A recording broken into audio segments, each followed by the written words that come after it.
FM novel podcast में आपका स्वागत है। एपिसोड 251। एक और चाल। अगले दिन शिवम दोपहर में गैलेलियम ग्रैंड पार्टी अटेंड करने पहुंचा। वहां बहुत से अमीर बिजनेसमैन आए हुए थे। शिवम हॉल में पहुंचा तभी उसने देखा कि 2 बॉडीगार्ड्स उसकी तरफ आ रहे हैं।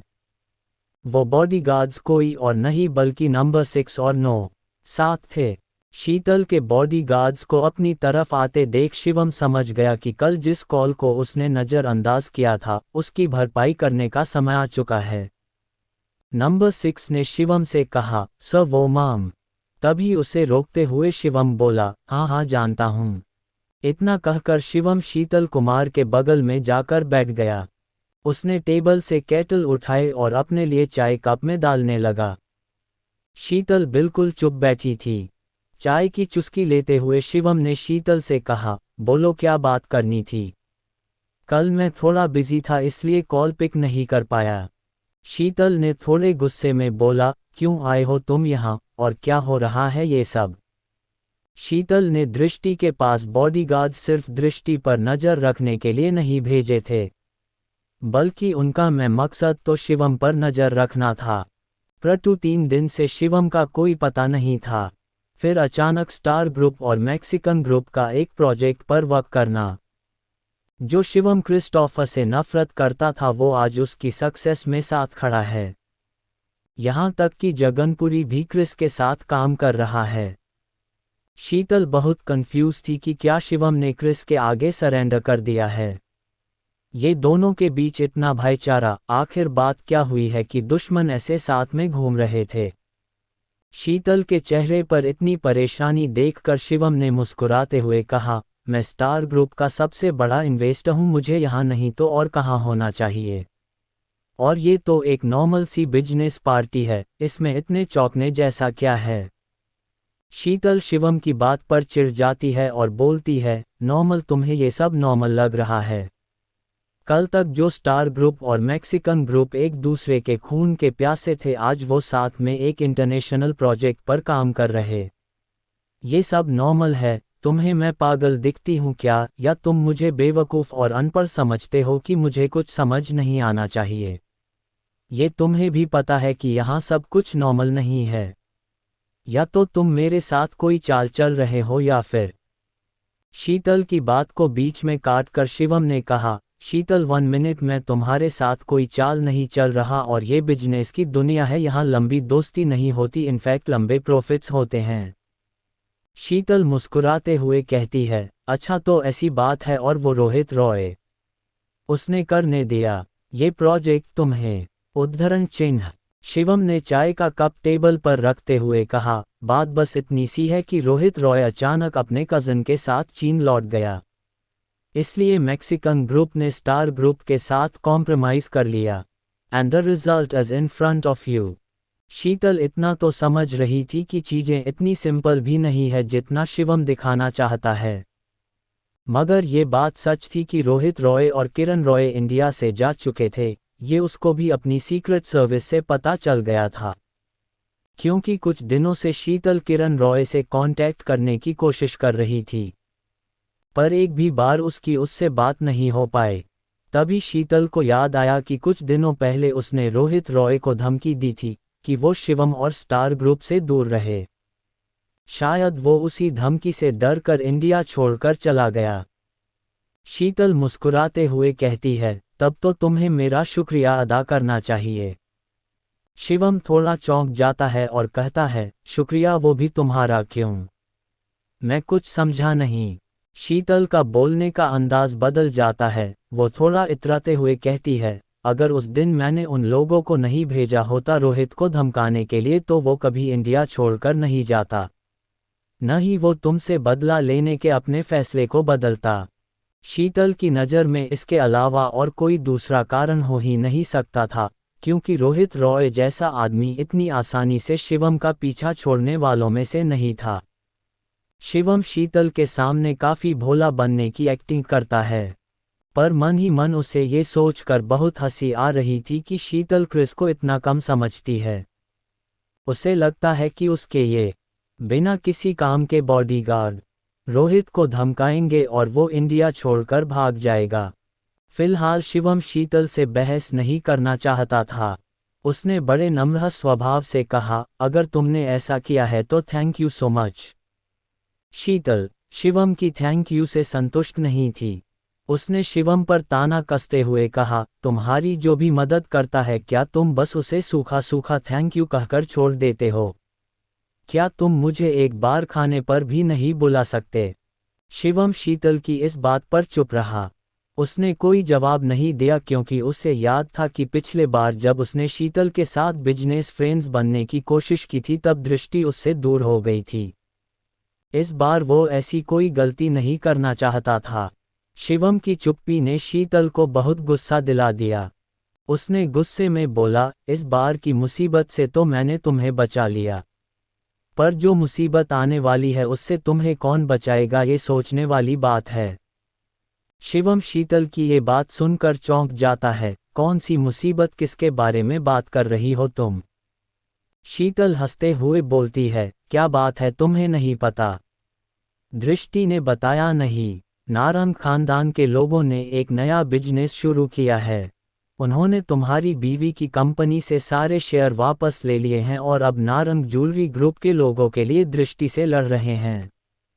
शिवम को ये बात सुनकर बहुत बड़ा झटका लगा और इस बात का दुख भी हुआ कि दृष्टि ने ये बात उसे नहीं बताई। नारंग ज्वेलरी ग्रुप एक इकलौती निशानी थी भवानी नारंग की, जो इतने सालों से चली आ रही थी।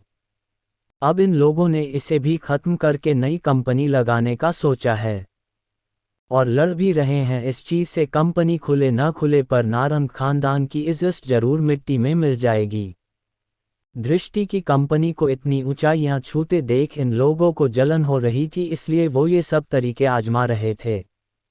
शिवम के चेहरे के सामने चुटकी बजाते हुए शीतल कुमार बोली, कितनी बुरी बात है, इतनी बड़ी बात भी दृष्टि ने तुम्हें नहीं बताई। तुम्हारा कोई वजूद भी है उस खानदान में, ऐसे घर में रहने का भी क्या ही फायदा? शिवम ने मुस्कुराते हुए बोला, मुझे भी एक बात समझ नहीं आई, तुम आजकल मेरे खानदान का कुछ ज्यादा ही ध्यान रख रही हो। क्यों? मैंने तुम्हारे बॉडीगार्ड को दृष्टि की सुरक्षा के लिए रखा था, जासूसी के लिए नहीं। शिवम के इस जवाब को सुनकर दृष्टि का खून खोल गया। फिर भी उसने शांत रहकर शिवम को जवाब दिया, तुम एक दिन जरूर इस बात को मानोगे कि मेरी हेल्प के बिना तुम यहाँ रह ही नहीं सकते। अभी मैं चलती हूँ, मुझे जगनपुरी से बिजनेस के मामले में कुछ बात करनी है। आई होप तुम्हें जल्दी ही समझ आए कि दिल्ली में सबसे ताकतवर कौन है और तुम्हारे लिए क्या सही है। इतना कहकर शीतल वहां से चली गई। शीतल के जाते ही शिवम ने दृष्टि को फोन लगाया। वो दृष्टि से बात करना चाहता था कि तभी उसके सामने एक आदमी और एक औरत आकर खड़े हो जाते हैं। उन दोनों ने ही ब्लैक कलर की ड्रेस पहन रखी थी। शिवम उन दोनों को देखकर पहचान गया था कि ये किशोर खानदान से है। पिछली बार जब शनाया माथुर दिल्ली आई थी तो इन्होंने उसकी काफ़ी चापलूसी की थी। किशोर खानदान की वजह से शीतल को भी काफ़ी नुकसान झेलना पड़ा था। शिवम उनसे कुछ बात कर पाटा कि तभी दृष्टि का कॉल आता है। दृष्टि का फोन उठाते शिवम उससे कहता है, दृष्टि ये सब मैं क्या सुन रहा हूँ? दृष्टि शिवम को शांत करते हुए कहती है, तुम फिक्र मत करो, मैं सब संभाल लूंगी, और फोन रख देती है। शिवम इसी वक्त दृष्टि से मिलना चाहता था मगर वो ये पार्टी छोड़कर नहीं जा सकता था। इधर दृष्टि एक बहुत बड़ी बिल्डिंग के ग्राउंड फ्लोर पर खड़ी है, जहां बहुत से लोग आए हुए हैं। ये नई नारंग ज्वेलरी ग्रुप कंपनी की ग्रैंड ओपनिंग है, जिसको दृष्टि के ताऊजी और चाचा ने मिलकर खड़ा किया है। उन्होंने पूरे खानदान को उस सेरेमनी में बुलाया था। दृष्टि भी वहां आई थी, मगर उसे बिल्कुल अंदाजा नहीं था कि उसका स्वागत लॉयर और वार्निंग लेटर से होगा। दृष्टि के ताऊजी ने दृष्टि के खिलाफ एक अल्टीमेटम जारी करवाया था। वो दृष्टि की कंपनी का लोगो अपने नाम करना चाहते थे। जब से रायजादा खानदान ने दृष्टि की कंपनी की बागडोर संभाली थी तभी उन्होंने दृष्टि को कंपनी का चेयरमैन बनाया था। फिर स्टार ग्रुप के साथ फंडिंग करके नारंग ज्वेलरी ग्रुप काफ़ी ऊंचाइयों को छू रहा था। ये सब अमिताभ और अजीत से बर्दाश्त नहीं हुआ। उन्होंने इस समस्या का जड़ से इलाज करने के लिए भवानी नारंग की वसीयत की मदद से दूसरी कंपनी खड़ी कर ली थी और अब लोगों की भी डिमांड कर रहे थे। ये सब देखकर दृष्टि बहुत परेशान थी। नारंग खानदान गहनों के मामले में बहुत ही पुराना ब्रांड था। इस कोर्ट कचहरी के चक्कर में ये तो क्लियर था कि दृष्टि की कंपनी को बहुत बड़ा नुकसान झेलना पड़ेगा। दृष्टि ये सब इस सेरेमनी में खड़े होकर सोच रही थी कि तभी पीछे से एक आवाज आए, अगर तू आज रोहित रॉय के साथ होती तो ये कभी नहीं होता। दृष्टि ने पीछे मुड़कर देखा तो वो कोई और नहीं दृष्टि की माँ सिम्मी थी। सिम्मी इतने दिनों से ऐसे ही किसी मौका का तलाश कर रही थी। वो अपनी बेइज्जती भूली नहीं थी और ना ही वो शिवम को माफ करने वाली थी। सिम्मी मुस्कुरा के दृष्टि की आंखों में पछतावा देखने की कोशिश कर रही थी। ये मौका वो चाह कर भी अपने हाथ से नहीं गंवा सकती थी। आखिर अब कौन सी चाल चलेगी सिम्मी? क्या वो दोबारा दृष्टि को बहला फुसला कर अपने कब्जे में कर पाएगी? क्या किशोर खानदान का यूं पार्टी में आना शिवम को भारी पड़ेगा? एपिसोड 252 गॉडफादर कौन है? शिवम चौधरी खानदान के लोगों को देखकर चौंक गया था। उसने उन दोनों को देखते ही बोला, तुम चौधरी खानदान से हो ना? वो दोनों चौधरी खानदान के पर्सनल सेक्रेटरी थे। तभी उनमें खड़ा अधेड़ उम्र का आदमी जवाब देता है, अरे वाह, पहचान लिया। उम्मीद नहीं थी मुझे कि तुम्हारी यादाश्त इतनी अच्छी होगी। शिवम को ताना मरते हुए फीमेल सेक्रेटरी ने कहा, मैक्सिकन ग्रुप और स्टार ग्रुप के इस सेलिब्रेशन में हर कोई आया है, पर शायद क्रिस का दिल कुछ ज्यादा ही बड़ा है। सड़क पर पड़े हुए लोगों को भी बुला लिया। तभी मेल सेक्रेटरी हंसते हुए कहता है, तुम नारंग खानदान के नकारा दामाद ही हो ना? लगता है नारंग खानदान को बुलाया नहीं, तभी तो देखो तुम्हारे अलावा कोई नजर ही नहीं आ रहा। फीमेल सेक्रेटरी ने हंसते हुए कहा, बुलाएंगे भी क्यों, बेइज्जती के अलावा बचा ही क्या नारंग खानदान के पास? तुझे क्या लगता है कि शीतल कुमार अब भी तेरी मदद कर सकती है? दिल्ली में अब बस क्रिस का राज चलेगा। शिवम ये बात जानता था कि चौधरी खानदान क्रिस से मिला हुआ था और इस वक्त हर किसी के लिए क्रिस हीरो था जिसने सारी कंपनी को हरा दिया था। जो लोग क्रिस को सपोर्ट करते थे बस वही इस दिल्ली में जी सकते थे। इधर शिवम चौधरी खानदान के ड्रामे देख रहा था तो उधर एक बार फिर सिम्मी ने अपनी चाल चलना शुरू किया। उसने एक बार फिर दृष्टि के कान भरना शुरू कर दिया था। सिम्मी दृष्टि के पास जाकर बोली, बेटा मुझे पता है तू मुझसे बहुत नाराज है, पर मैं हूं तो तेरी माँ। माना मेरा तरीका सही नहीं था, पर मेरा यकीन कर मेरा इरादा सिर्फ तुझे खुश देखना था। सिम्मी दृष्टि के चेहरे पर हाथ रख कर बोलती है, बेटा रोहित रॉय तुझसे बहुत प्यार करता है। तू अगर उससे मदद मांगेगी तो वो जरूर तेरी मदद करेगा। दृष्टि चिल्लाते हुए बोलती है, आप मेरे पीछा छोड़ दीजिए। जो पैसे देकर कुछ भी करवा ले मैं उससे मदद मांगने कभी नहीं जाऊंगी। सिम्मी एक बार फिर दृष्टि को रोक कर बोलती है, भूल गई तेरी कंपनी को रोहित रॉय ने संभाला था और अभी भी मैंने रोहित रॉय के सामने जाकर माफी मांगी तब उसने तेरे शिवम को छोड़ा है और तू अभी भी शिवम के गुणगान गा रही है। दृष्टि सिम्मी को घूरते हुए बोलती है, कंपनी रोहित रॉय ने नहीं शिवम ने संभाली है और रोहित शिवम से डर कर कहीं छुप कर बैठा है, समझिए आप। सिम्मी सीढ़ियों पर बैठकर रोते हुए बोलती है, हे भगवान, मैंने ऐसे क्या कर्म करे थे कि मेरी बेटी को मेरी बात कभी समझ ही नहीं आती। उसने दृष्टि की तरफ देखते हुए कहा, बेटा मैंने अपने हाथ जोड़कर उस रोहित से तेरे शिवम की जान की भीख मांगी है। वो तुझे पागल बना रहा है और तेरे ही माँ बाप के खिलाफ तुझे भड़का रहा है। अखिल सिम्मी की तरफदारी करते हुए कहता है, दृष्टि बेटा मुझे पता है तेरी माँ ने एक गलती जरूर की है, मगर वो इतनी बुरी नहीं है, उसकी बात मान ले बेटा।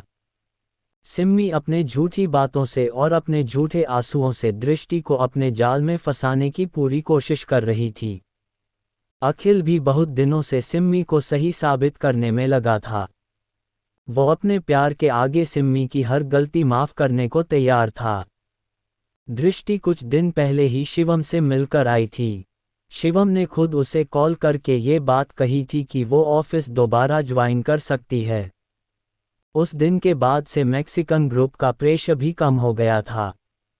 और आज सिम्मी का ये बोलना कि उसकी माफ़ी से सब कुछ सही हुआ है।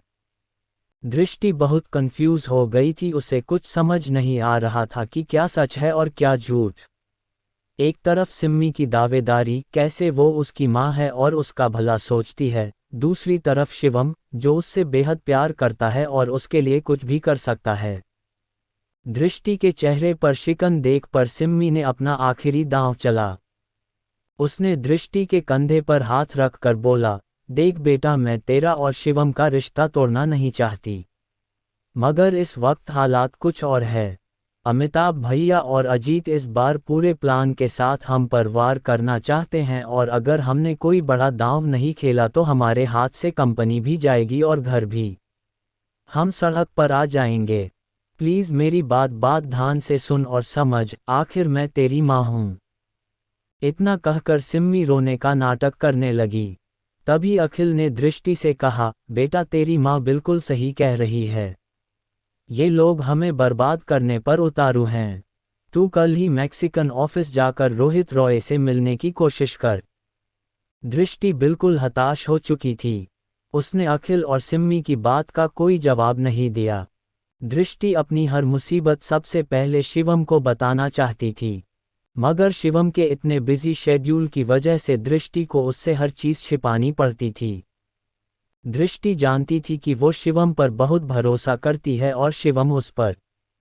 इसी बात को लेकर दृष्टि डर रही थी कि कहीं उसका एक गलत कदम शिवम के दिल में बसे भरोसे को तोड़ न दे। दृष्टि अपनी सोच में डूबी थी कि तभी एक आवाज आई, अरे चाचा चाची, आप लोग दरवाजे पर क्या कर रहे हैं? अभी चौकीदारी का नहीं, जश्न मनाने का वक्त है, अंदर आइए। दृष्टि ने पलट कर देखा तो उसका कज़न करण सीढ़ियों से नीचे उतर रहा था। दृष्टि को देखकर करण ने कहा, अरे वाह, मेरी प्यारी बहन दृष्टि भी आई है। तू अंदर जा और मेरी कंपनी की टीम से मिल और जाकर सीख कि काम किसे कहते हैं। शिवम ने पिछली बार हॉस्पिटल में करण की बहुत बेइज्जती की थी। करण अपनी हर बेइज्जती का हिसाब पूरा करने का मौका ढूंढ रहा था, जो उसे आज मिल चुका था। इससे पहले उसने जितने बार भी कोशिश की वो नाकाम रहा था, और दृष्टि की कंपनी ने धीरे धीरे दिल्ली में अपनी अलग पहचान बना ली। उनके पास इतनी ताकत हो गई कि करण की कोई भी चाल पूरी नहीं हो पाए।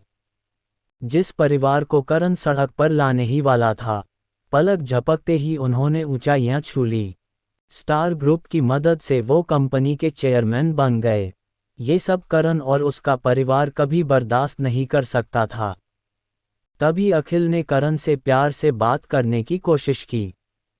उसने बोला, करण बेटा, क्या तुम अपने पापा से बात नहीं कर सकते? आखिरकार हम एक ही खानदान के लोग हैं। इस बात को उन्होंने इतना क्यों बढ़ाया है, यहाँ तक कि ये कोर्ट के पेपर्स, ये सब क्या है? करण ने अखिल से बड़े ही बदतमीजी से कहा, बस करो आप अपना ये नाटक। तब आपका ये प्यार कहाँ गया था जब आपका दामाद मेरी बेइज्जती कर रहा था, जब उसने मेरे खिलाफ केस दर्ज कर दिया था? अब चीज़ें पलट गई है तो आप मुझसे मदद मांग रहे हो। करण ने हंसते हुए कहा, अगर आप मेरी मानो तो मुझे लगता है आपके साथ जो भी हो रहा है वो जायज़ है। आप लायक ही नहीं हो इस कंपनी के और न ही इस खानदान के। आपको अपनी ये झूठी कंपनी बंद कर देनी चाहिए और चुपचाप ये बैनर पापा और ताऊजी को सौंप देना चाहिए। करण के जवाब सुनकर अखिल और सिम्मी के चेहरे लटक गए थे, पर वो चाहकर भी करण से कुछ नहीं कह सकते थे क्योंकि करण का परिवार पहले ही उनके खिलाफ इतने षड्यंत्र रच चुका था। करण को भड़काकर वो एक और मुसीबत मोल नहीं लेना चाहते थे। सिम्मी ने करण से बोला, बेटा, हम भी जानते हैं कि शिवम कितना नालायक और गिरा हुआ आदमी है, पर तू उसकी गलती की सजा अपनी बहन को मत दे। तेरे चाचा चाची ने तेरा क्या बिगाड़ा है? तू हमारे बारे में सोचकर अपने पापा से बात कर ले प्लीज। करण ने दृष्टि की तरफ देखा और बोला, मेरी बहन उसके प्यार में अंधी है और आप बोल रही हो कि उसकी कोई गलती नहीं है। सिम्मी ने करण से एक बार और गुजारिश की, बेटा हम सब पैसा कमाना चाहते हैं। हम एक बार बैठकर बात कर सकते हैं। पूरे शहर में ढिंढोरा पीटने से क्या फ़ायदा।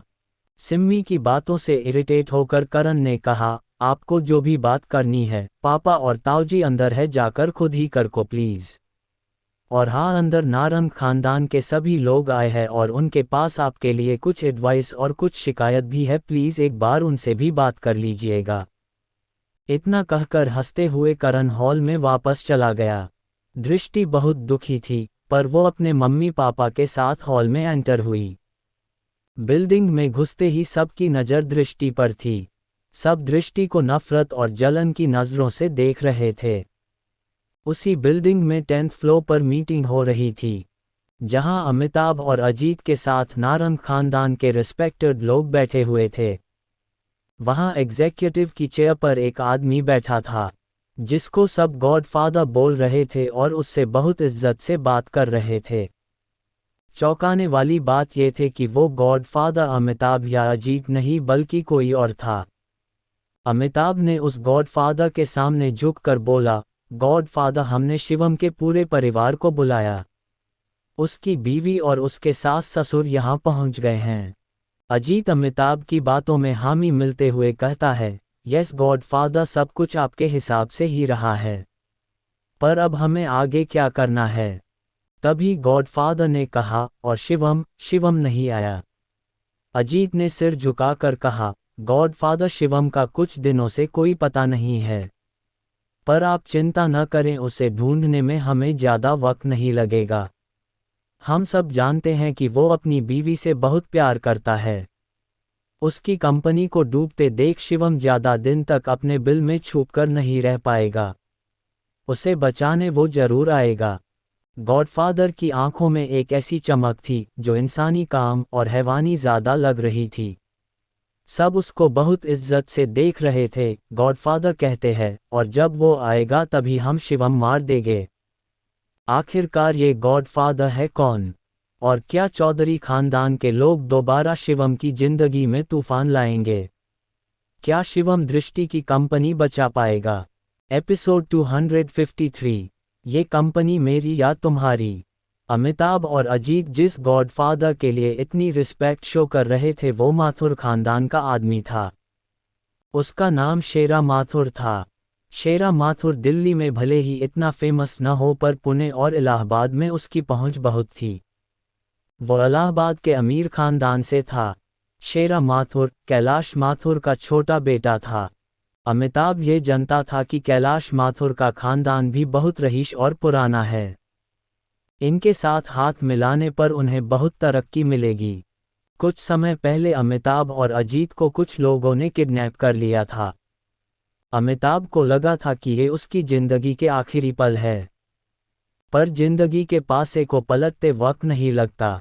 दरअसल शेरा माथुर ने अमिताभ और अजीत से हाथ मिलाने के लिए उन्हें किडनैप करवाया था। जैसे कि किसी ने कहा है, चोर चोर मौसेरे भाई, पर सोचने की बात यह है कि इस दुगुनी ताकत से शिवम कैसे निपटारा पाएगा। शेरा माथुर किसी भी कीमत पर शिवम तक पहुंचना चाहता था, मगर वो कोई जल्दीबाजी नहीं चाहता था। इस बार वो पूरे प्लान के साथ ऐसा जब्त मारने वाला था कि शायद उसके इस वार से शिवम का बचना मुश्किल ही नहीं नामुमकिन हो।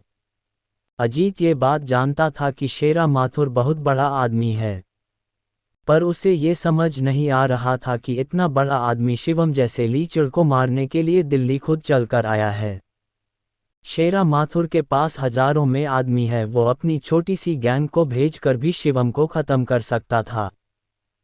खुद शेरा माथुर यहाँ क्यों आया है? पर अमिताभ और अजीत पैसे के भूखे थे, और शेरा से हाथ मिलाने के बाद उन्हें पैसा, कंपनी और घर तीनों मिलने वाला था, इसलिए उन्हें कोई फर्क नहीं पड़ रहा था। अमिताभ और अजीत कमरे से बाहर जा रहे थे कि तभी शेरा ने बोला, सुनो, एक बात का ध्यान रहे, मैं तुम्हारे साथ मिला हूं और मैं दिल्ली में हूं। इस बात की खबर इस कमरे से बाहर नहीं जानी चाहिए। मैं इस बार कोई गलती बर्दाश्त नहीं करूंगा, और जिसने भी मेरे प्लान को खराब किया उसकी जान कोई नहीं बचा पाएगा। शेरा की ये बात सुनकर अमिताभ और अजीत घबरा गए। अमिताभ ने हड़बड़ाते हुए बोला, यस गॉडफादर, हम ध्यान रखेंगे। अमिताभ ये सोच रहा था कि शेरा अपनी ताकत से शिवम को एक बार में हरा सकता है, पर फिर भी इतने प्लान्स क्यों? तभी अजीत बोलता है, गॉडफादर, आप शिवम जैसे नकारा आदमी को क्यों ढूंढ रहे हैं? क्या उसने आप जैसे इतने बड़े आदमी से भिड़ने की गलती की? अजीत थोड़ी देर रुका और फिर बोला, मैंने सुना था कि उसने आपके घर की बहू के साथ गलत संबंध बनाने की कोशिश भी की थी। शेरा ने मुस्कुराते हुए बोला, अच्छा, तो तुमने भी सुना है। अजीत को लोगों की चापलूसी करनी बहुत अच्छे से आती थी। वो शेरा की गुड बुक्स में आना चाहता था। उसने शेरा को उकसाते हुए बोला, हाँ गॉडफादर, आज से नहीं, शिवम ये हरकतें बहुत पहले से कर रहा है। उसका दिल्ली में कोई वजूद नहीं है। वो यहाँ औरतों के दम पर बाजी जीतता है, कभी शीतल तो कभी दृष्टि, और इस बार तो उसने हद ही कर दी, किसी और के घर की बहू। छी छी, शर्म आनी चाहिए। अजीत की बात पर हामी मिलाते हुए अमिताभ ने कहा, इसने हमें मुंह दिखाने लायक नहीं छोड़ा। कभी कोई सही काम तो किया नहीं, पर अब इस नीचता पर उतर आया है। शेरा अमिताभ या अजीत को कुछ समझाना नहीं चाहता था, क्योंकि वो बस उसके लिए मोहरे थे, असली खिलाड़ी नहीं। शेरा अमिताभ और अजीत की बक से छुटकारा पाने के लिए कहता है, हाँ, इसलिए आया हूं मैं यहाँ। अजीत और अमिताभ शिवम की ताकत को नहीं जानते थे, मगर शेरा ने शिवम की ताकत की एक झांकी पुणे में देखी थी। वो बहुत अच्छे से जानता था कि शिवम मामूली इंसान नहीं है। शेरा इस बार अमिताभ की मदद के बहाने शिवम को खत्म करने आया था। अजीत शेरा से कहता है, गॉडफादर, हम आपके साथ हैं। आप जैसा बोलेंगे वैसा ही होगा। शिवम को जीने का हक ही नहीं है। नारंग खानदान पर धब्बा है वो। अजीत को इस बात की खुशी थी, शिवम की मौत के साथ ये कंपनी और शेरा की दोस्ती दोनों ही उसे मिलने वाले थे। अजीत मन ही मन ये सोच रहा था कि शिवम कितना बेवकूफ़ है, वो ये भूल गया कि उसने किससे पंगा लिया है, माथुर खानदान। अजीत और अमिताभ इससे पहले शेरा का और दिमाग खाते। शेरा ने उन्हें जाने का इशारा किया और कहा, ठीक है, तुम लोग जाओ, पार्टी हैंडल करो। याद रखना, कोई भी बात ऐसी नहीं करना जिससे हमारा प्लान खराब हो। अमिताभ सिर झुकाकर कहता है, यस गॉडफादर, आपको कुछ चाहिए हो तो बीटीए दीजिएगा। अमिताभ और अजीत के जाने के बाद एक लंबा सा आदमी ब्लैक सूट पहने अंदर आया। इसका नाम हेमंत है। शेरा के दुश्मनों को शेरा तक पहुंचने से पहले हेमंत का सामना करना पड़ता था। हेमंत शेरा का एक भरोसेमंद आदमी था। हेमंत को देखते ही शेरा बोला, हेमंत, तुम काफी दिनों से शिवम पर नजर रख रहे हो, कोई खबर, कुछ पता चला? हेमंत ने सिर झुकाकर कहा, शिवम हमारी सोच से भी ज्यादा खतरनाक और चालाक है। इतना ट्राई करने पर भी मैं उसे ट्रैक नहीं कर पाया। इतना ही नहीं, वो दिल्ली में बहुत पावरफुल है। इन बेवकूफ़ों को उसकी पावर का थोड़ा सा भी ज्ञान नहीं है। शेरा हेमंत की बात सुनकर अपनी कुर्सी से उठता है और सर हिलाते हुए बोलता है, मुझे लगा ही था, क्योंकि उसके जैसे आदमी को काबू में कर पाना इतना आसान नहीं। उसकी सारी ताकत को उसने सीक्रेट रखा है। यहाँ तक कि उसके घर वाले भी नहीं जानते कि वो कितना ताकतवर है। और यही हमारे लिए सबसे फायदे की बात है। इन दोनों को ये बात पता चलने से पहले ही हमें शिवम को ठिकाने लगाना होगा, वरना। हेमंत शेरा की बात सुनकर बोलता है, आई गॉट इट। शेरा हेमंत से कहता है, तुम तैयार रहना, सही वक्त मिलते ही हम शिवम पर अटैक करेंगे और तुम्हें उसे एक ही बार में खत्म करना है। याद रखना, तुम्हें दूसरा मौका नहीं मिलेगा। मुझे शिवम की लाश देखनी है। हेमंत शेरा को भरोसा दिलाता है कि तभी नीचे हॉल में सारे नारंग खानदान के लोग दृष्टि और उसके परिवार पर हावी हो जाते हैं। दृष्टि, सिम्मी और अखिल विप एरिया में बैठे हैं और अमिताभ और अजीत का इंतजार कर रहे हैं। अखिल को अभी भी उम्मीद है कि शायद उसके भाई उसकी बात को मान जाएंगे। वहां आसपास कई लोग बैठे हैं और नारंग ज्वेलरी ग्रुप पर बातें कर रहे हैं। वहां मौजूद इतने सारे रिश्तेदारों में एक आदमी बोला, ये आदमी रिश्ते में दृष्टि का चाचा लगता है। उसने अखिल की तरफ देखा और कहा, भाई मैं एक सच कहूं, मैंने कभी नहीं सोचा था कि तुम्हारा परिवार इतना निर्दयी होगा। और दृष्टि, तुम लोगों ने दूसरों की चापलूसी की एक चेयरमैन की गद्दी के लिए अपना ईमान किसी और को बेचते वक्त तुम्हें शर्म नहीं आई। तभी उनमें बैठे एक बूढ़े आदमी ने कहा, सच कहूं तो तुम्हारी वजह से पूरे नारंग खानदान को बहुत कुछ भुगतना पड़ा।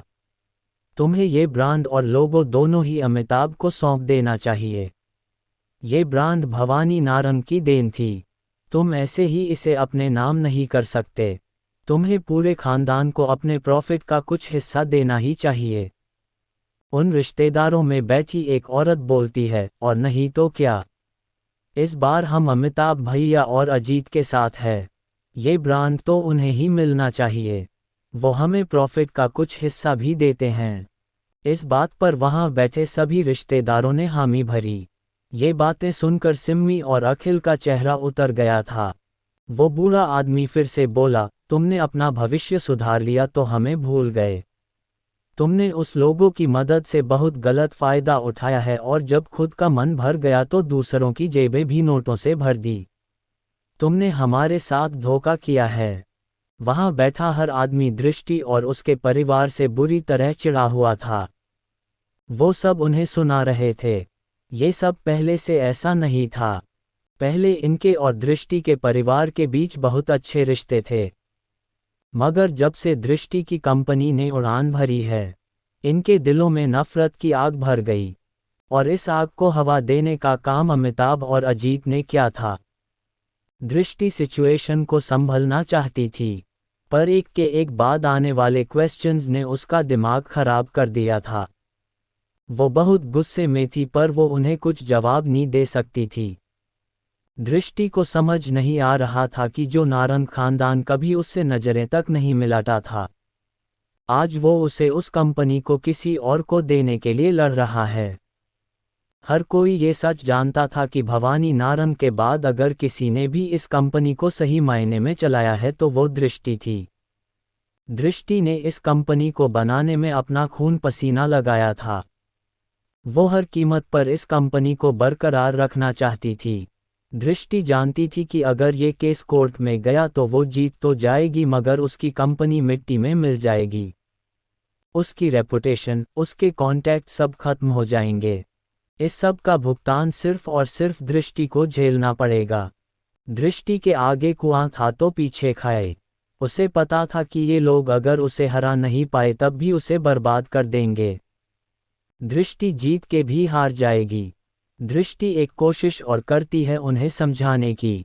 दृष्टि उनसे कहती है, प्लीज सब शांत हो जाए। आपको नहीं लगता कि आप दादाजी के साथ कितना गलत कर रहे हो? आप पैसे की होड़ में सही और गलत पहचानना ही नहीं चाहते। मैंने जितने दिन भी इस कंपनी में काम किया अपने सच्चे मन और लगन से किया। आज आप कुछ पैसों के लिए इस कंपनी को उनके हाथ में देना चाहते हो जो इसे बेचकर खा जाएंगे।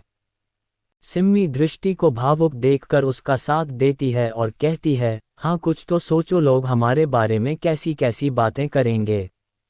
अगर कोई दिक्कत है तो हम मिलकर सॉल्व कर सकते हैं।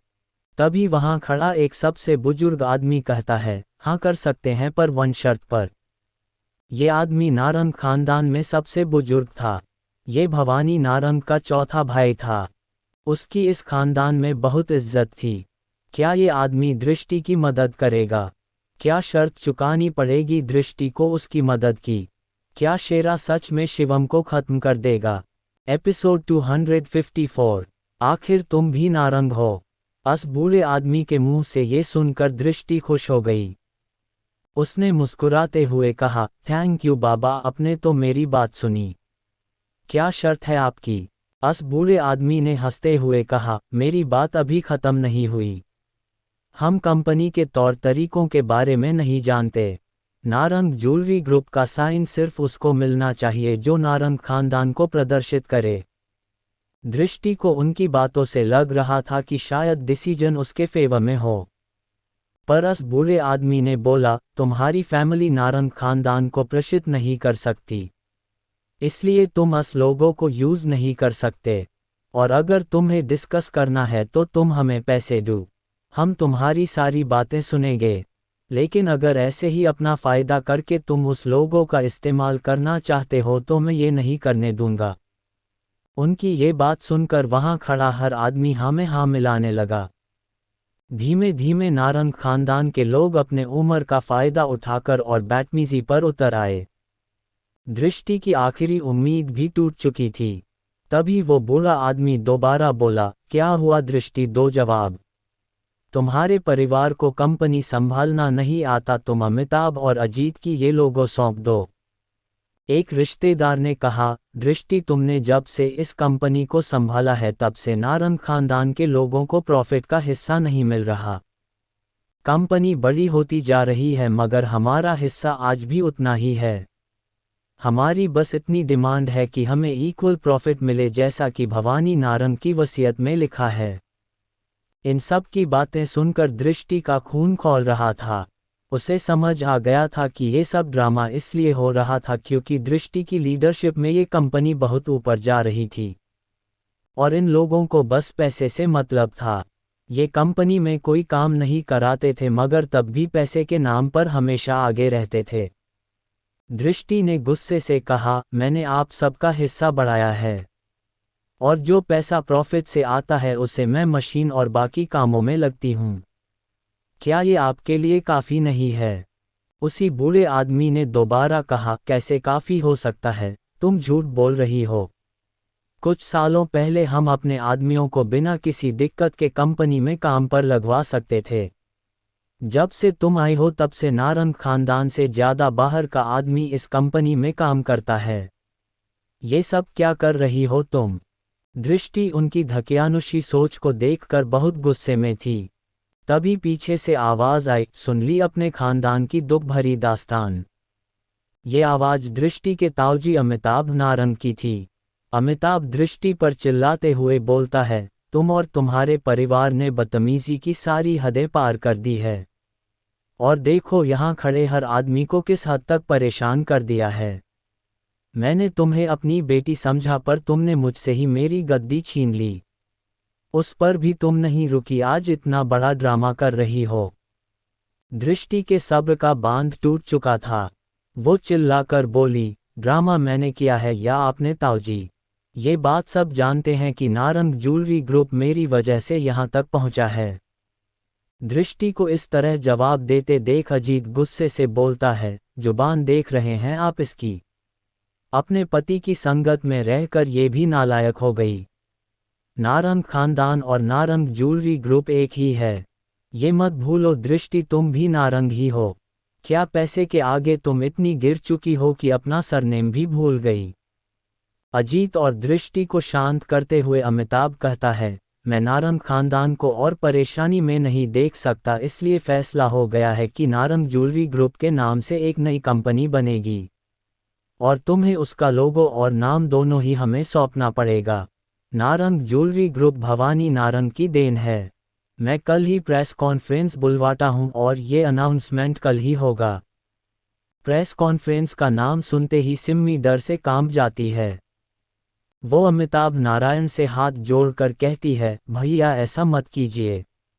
मेरी बेटी ने आपको कंपनी में एक बहुत अच्छी पोजीशन दी है, आप हमें ऐसे धोखा नहीं दे सकते। धोखा तो तुम्हारी बेटी ने हम सब नारंग को दिया है। बाहरी लोगों को कंपनी में नारंग खानदान से ऊपर जगह दी। ये सब और बर्दाश्त नहीं किया जा सकता। दृष्टि पूरे नारंग खानदान के खिलाफ केस दर्ज नहीं कर सकती थी और नारंग खानदान में से कोई भी दृष्टि की मदद करने को तैयार नहीं था। सिम्मी ने घबराते हुए कहा, दृष्टि अब क्या करोगी? तुम्हें किसी न किसी की मदद तो लेनी पड़ेगी। दृष्टि को कुछ समझ नहीं आ रहा था। नारंग ज्वेलरी ग्रुप पर दृष्टि ने करोड़ों रुपए खर्च किए थे। अगर वो हार गई तो सब कुछ खत्म हो जाएगा। दूसरा ब्रांड बनना, फिर उसे यहाँ तक लाना इतना आसान नहीं था। दृष्टि के उतरे हुए चेहरे को देखकर अमिताभ और अजीत बहुत खुश थे। अमिताभ ने कहा, तो ये तय रहा, कल हम प्रेस कॉन्फ्रेंस भी करेंगे और लॉयर को भी बुलवाएंगे। अमिताभ ने दृष्टि के सर पर हाथ फेरते हुए कहा, तुम्हारी बर्बादी देखने में मुझे बहुत मजा आएगा। ये सुनकर दृष्टि आग बबूला हो गई। सिम्मी ने गुस्से से कहा, अमिताभ नारंग, तुम्हें लगता है तुम ये सब करोगे और हम चुप रहेंगे? ये मत भूलो, दृष्टि के साथ एक बहुत बड़ा आदमी है जो तुम्हें खून के आंसू रुलाएगा। अजीत ने सिम्मी का मजाक बनाते हुए कहा, अच्छा, कौन, वो अपाहिज या तुम्हारा वो नकारा दामाद? रस्सी जल गई पर अकड़ नहीं गई। अभी भी हमें धमका रही हो? तुम्हें अभी भी लगता है कि वो अविनाश नारायण तुम्हारी मदद कर सकता है? दिल्ली की हवा बदल गई है सिम्मी जी, और स्टार ग्रुप को तो पहले ही मैक्सिकन ग्रुप ने हरा दिया। अमिताभ नारंग और अजीत नारंग के चेहरों पर एक अलग ही मुस्कान थी। उन्हें कोई गलत साबित नहीं कर सकता और न ही उनका कोई बाल भी बांका कर सकता है। आखिर उनके साथ इलाहाबाद का सबसे नामी आदमी शेरा माथुर जो था। उन्हें ये लग रहा था कि अविनाश नारायण अब हार चुका है, वो दृष्टि का साथ नहीं दे सकता। अब दिल्ली में मैक्सिकन ग्रुप का राज है और चौधरी खानदान मैक्सिकन ग्रुप के बहुत करीब है। अमिताभ और अजीत की चौधरी खानदान से अच्छी जान पहचान है, इसलिए उन्हें किसी भी बात का डर नहीं था। सिम्मी उनकी ये बातें सुनकर बहुत चिढ़ गई थी। कहीं ना कहीं वो भी ये जानती थी कि अगर दृष्टि की ये कंपनी बंद हो गई तो उसके सारे सपने मिट्टी में मिल जाएंगे। सिम्मी के अनुसार ऐसा कोई इंसान नहीं था दिल्ली में जी दृष्टि की मदद कर सके। दृष्टि तब से एक कोने में खड़े होकर चुपचाप अपनी बर्बादी का नज़ारा देख रही थी। दृष्टि को शांत देखकर अजीत बोला, तुम चाहो तो हमारी कंपनी में काम सीखने आ सकती हो। वो क्या है न, हमारे परिवार का दिल बहुत बड़ा है, हम तुम्हारी तरह निर्दयी नहीं है। कंपनी में कोई छोटी जॉब तो मैं तुम्हें दिला ही दूंगा। आखिरकार तुम मेरे भतीजी हो, तुम्हें भूखे पेट नहीं सोने दूंगा। अखिल दृष्टि को देखकर बोलता है, बेटा कुछ तो बोल, क्या करेगी तू? सिमी और अखिल दोनों ही इस बात से बहुत परेशान थे। दृष्टि ने किसी की बात का कोई जवाब नहीं दिया और अपनी सीट से उठकर चली गई। दृष्टि हॉल से बाहर आए और उसने शिवम को कॉल लगाया। शिवम चौधरी खानदान के सेक्रेटरी से निपट रहा था कि तभी उसके फ़ोन पर दृष्टि की कॉल आई। शिवम ने जैसे ही फ़ोन उठाया, दृष्टि ने बोला, क्या तुम फ्री हो? नारंग मैंशन आ सकते हो? ये लोग मेरी कंपनी बर्बाद करना चाहते हैं, मैं यहाँ बातचीत कर सब सही करने आई थी मगर। शिवम ने दृष्टि से कहा, ये बात बहुत छोटी सी है, तुम चिंता मत करो, मैं संभाल लूँगा। दृष्टि ने फ़ोन रख दिया। वो और बात करना चाहती थी मगर शिवम को ये बात छोटी लग रही थी, इसलिए वो चुप रही। इधर शिवम अपनी कुर्सी पर बैठकर चाय की चुस्कियां ले रहा था कि तभी उसे सामने से वन औरत को देखा। वो कोई और नहीं, चौधरी इंडस्ट्रीज की वाइस चेयरमैन निशा चौधरी थी। निशा को देखकर शिवम ने बड़बड़ाते हुए कहा, लो, ये दो नमूने संभल नहीं रहे थे, अब इन्हें संभालो। निशा ने शिवम की तरफ देखकर कहा, बहुत ज़्यादा कॉल्स नहीं आते, तुम्हें समझते क्या हो तुम खुद को? एक कॉल मैं भी करूं तुम्हें इस होटल से बाहर फिकवाने के लिए? निशा को देखकर फीमेल सेक्रेटरी ने कहा, इस लीचड़ के मुंह लगकर क्या फ़ायदा, उठाओ इसे और फेंको बाहर। फीमेल सेक्रेटरी का इशारा मिलते ही कुछ बॉडीगार्ड शिवम की तरफ आगे बढ़े। शिवम ने उनसे कहा, जाओ पहले अकरम को बुला कर आओ। अकरम का नाम सुनते ही वो सब अपनी जगह पर रुक गए। अकरम मैक्सिकन ग्रुप की सिक्योरिटी टीम का हेड था और शिवम का पर्सनल बॉडीगार्ड भी। निशा ने उनकी तरफ गुस्से से देखा और कहा, तुम सब बेवकूफ़, मेरा चेहरा क्या देख रहे हो, उठाओ इसे और फेंको बाहर। उस बॉडीगार्ड ने निशा को इग्नोर करके अकरम को कॉल किया। एक कॉल पर अकरम शिवम के पास आकर खड़ा हो गया। निशा ने अकरम की बहुत बेइज्जती करी, उसके अकॉर्डिंग वो क्रिस की सबसे करीबी थी और दिल्ली की नामी खानदान की बेटी, कोई उसका कुछ नहीं बिगाड़ सकता था। स्पेशली शिवम तो बिल्कुल भी नहीं। उसने अपना कार्ड दिखाते हुए अकरम से कहा, तुम इस ग्रुप के ही लगते हो, देखो मैं यहाँ की सबसे बड़ी इन्वेस्टर हूँ। चुपचाप इस कचरे को उठाओ और यहाँ से बाहर फेंक दो। इससे पहले निशा एक और शब्द बोल पाती, अकरम ने एक थप्पड़ उसके गाल पर जड़ दिया। ये देखकर मेल और फीमेल सेक्रेटरी अकरम को मारने के लिए आगे पहुंचे। अकरम ने उन दोनों को उठाकर जमीन पर पटक दिया। हॉल में इतना शोर देखकर मैक्सिकन और स्टार ग्रुप के सारे मेहमान वहां आ गए और चौधरी खानदान के लोगों को पिटते देख जोर जोर से हंसने लगे। जितने बार उन लोगों की चीख निकलती उतने बार अकरम अपने मुंह से उनका मुंह बंद कर देता था। अकरम ने उन तीनों को उठाया और गैलीलियम के बाहर फेंक दिया। अगले दिन ये अखबार की मेन हेडलाइन होने वाली थी कि चौधरी खानदान की वाइस चेयरमैन को एक आम से आदमी ने बहुत बुरी तरह से पीटा। अपने गुस्से और शर्म से भरे चेहरे को छुपाकर निशा वहां से चली गई, पर उसने ये ठान लिया कि वो शिवम को जिंदा नहीं छोड़ेगी। तभी शिवम ने अकरम को नारंग मैंशन चलने का ऑर्डर दिया। क्या चौधरी खानदान शिवम के साथ क्रिस से भी बदला लेगा?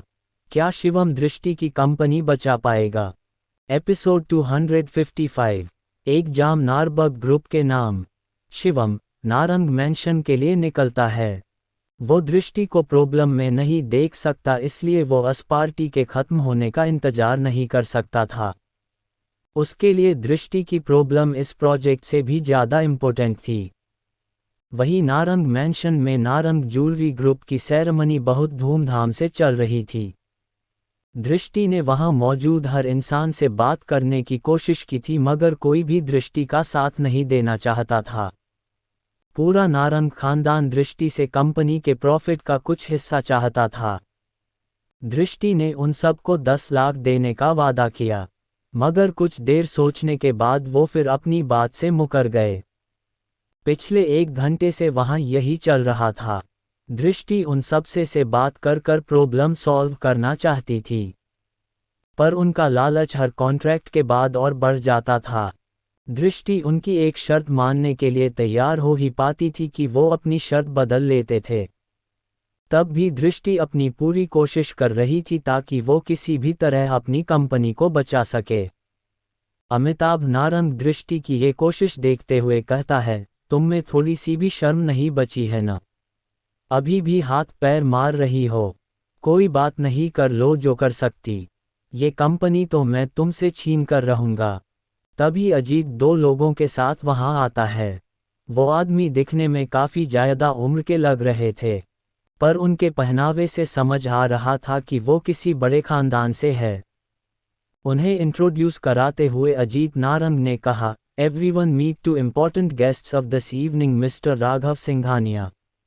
सिंघानिया खानदान के माननीय सदस्य और mister Vivek Datta vice chairman of Singhania group. उन दोनों की तारीफ में अमिताभ नारंग बोलते हैं, आप सब राघव सिंघानिया को तो जानते ही होंगे। ये हमारे परिवार के ही सदस्य हैं, दक्ष के पिता। और विवेक दत्ता सिर्फ सिंघानिया ग्रुप के ही नहीं बल्कि मैक्सिकन ग्रुप के ज्वेलरी डिपार्टमेंट के भी हेड है। तो आप सोच ही सकते हैं कि हमारी नई नारंग कंपनी पुराने रीत रिवाज और लोगों को छोड़कर नए लोगों से हाथ मिला रही है ताकि हम सब एक साथ ग्रो करें। अमिताभ नारंग ने इन दोनों को सिर्फ अपनी कंपनी का प्रमोशन करने ही नहीं बल्कि दृष्टि को बेइज्जत करने बुलवाया था। बिजनेस वर्ल्ड के इतने बड़े आदमियों को सामने देखकर हर कोई अमिताभ नारंग की बड़ाई करते नहीं थक रहा था। अब तो पूरे नारंग खानदान को ये भरोसा हो चुका था कि अमिताभ और अजीत ही अब उनके पैसों की भूख को पूरा करेंगे। अब कोई भी दृष्टि की तरफ देख भी नहीं रहा था। बिजनेस वर्ल्ड के 2 टाइफून्स को एक नॉर्मल प्रमोशन में लाना खुद में बहुत बड़ी बात थी। राघव सिंघानिया दिल्ली का एक मशहूर बिजनेसमैन था और विवेक दत्ता मैक्सिकन ग्रुप से जुड़ा था, इसलिए उसकी ताकत पर शक करने का सवाल ही नहीं उठता। अजीत दृष्टि को नीचा दिखाने का कोई भी मौका छोड़ना नहीं चाहता था। उसने दृष्टि की तरफ देखकर बोला, दृष्टि तुम भी हमारे खानदान का हिस्सा हो। आओ और आज के मेहमानों के लिए एक टोस्ट करो। अजीत सबके सामने दृष्टि को बेइज्जत करना चाहता था जैसे शिवम ने उसके बेटे को किया था। अजीत ने दृष्टि के सामने 2 वाइन के ग्लास रखे और उसे पीने को कहा, कम ऑन दृष्टि, तुम वन बिजनेस वुमन हो, ये तो जानती ही होगी कि इतने बड़े आदमी के टोस्ट को मना करना उनकी बेइज्जती करना होगा। पूरा नारंग खानदान जानता था कि दृष्टि शराब को हाथ तक नहीं लगाती। दृष्टि वाइन नहीं पी सकती थी, पर अगर उसने मना किया तो राघव और विवेक दोनों ही उससे चिढ़ जाएंगे। ये उसके लिए और प्रॉब्लम बढ़ा सकता है। दृष्टि ने बड़ी नम्रता से कहा, I am sorry but I can't drink. Raghav Singhania ने मुस्कराकर दृष्टि पर ताना कसा, 2 ग्लास वाइन नहीं पी सकती और चली हो बिजनेस संभालने? तुम्हारे जैसे लोगों को घर में रहना चाहिए।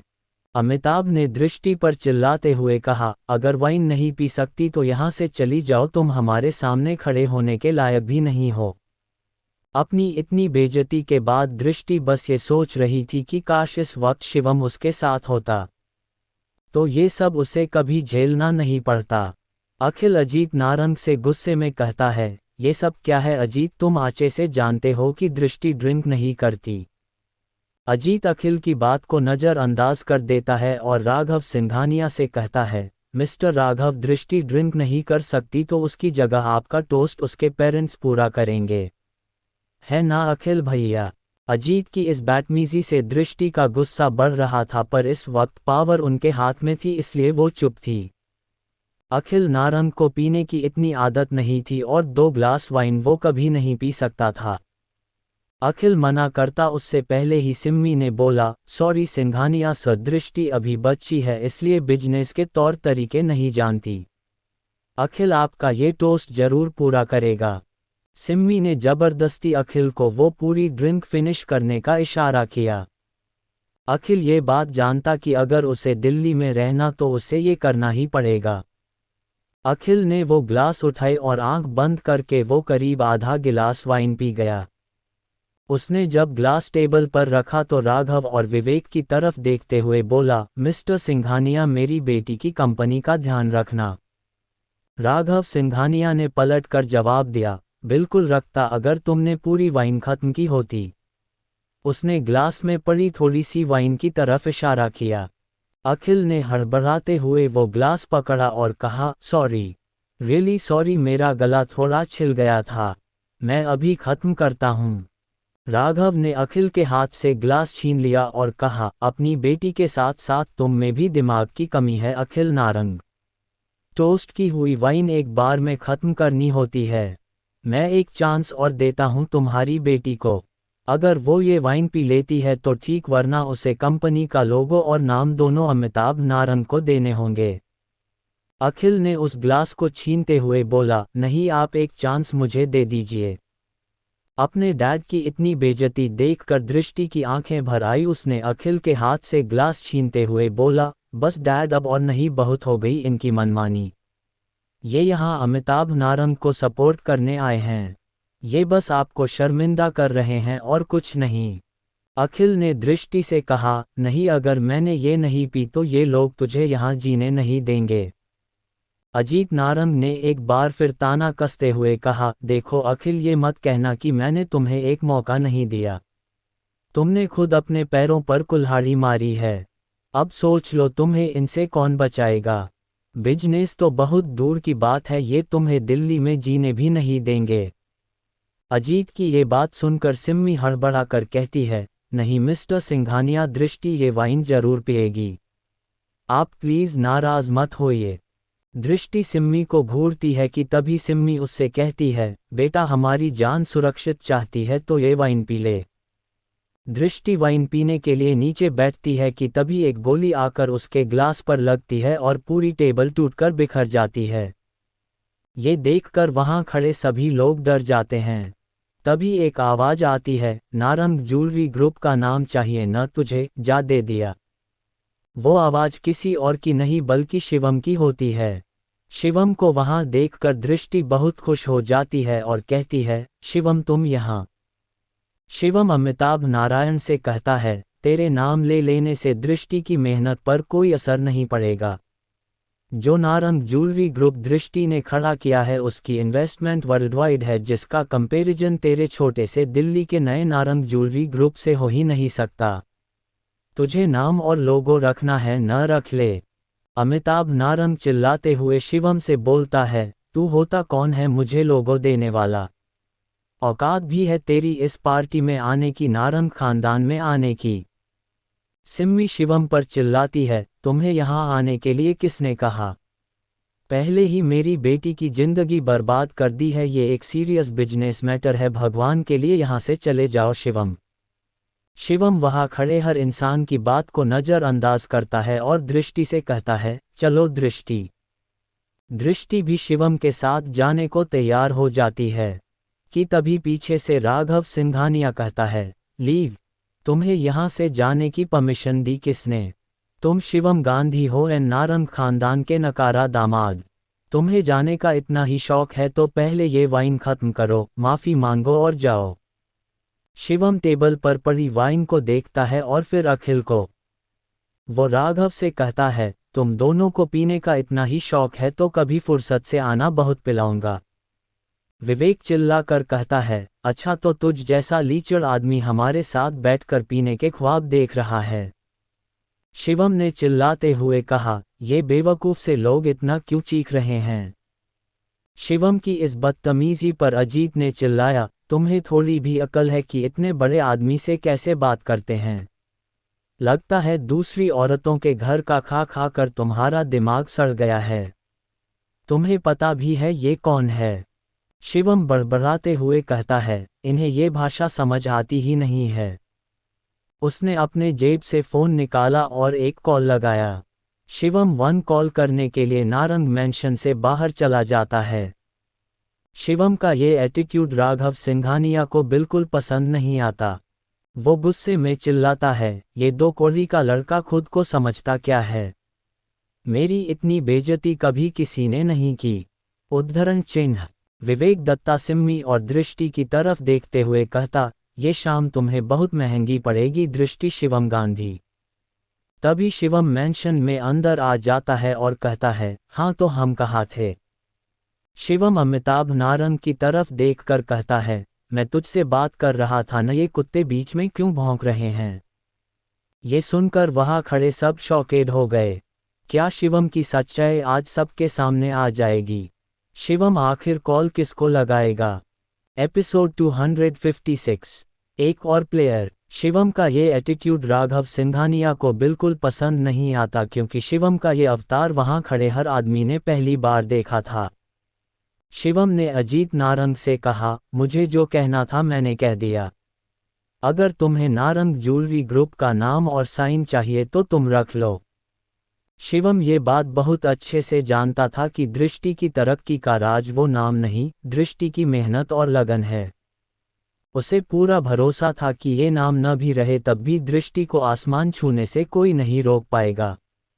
राघव सिंघानिया शिवम से बुरी तरह चिढ़ जाता है और कहता है, मैं आखिरी बार तुमसे कह रहा हूं, मेरे पैरों पर गिरकर माफ़ी मांग लो वरना मैं तुम्हारे परिवार को ये शहर छोड़ने पर मजबूर कर दूंगा।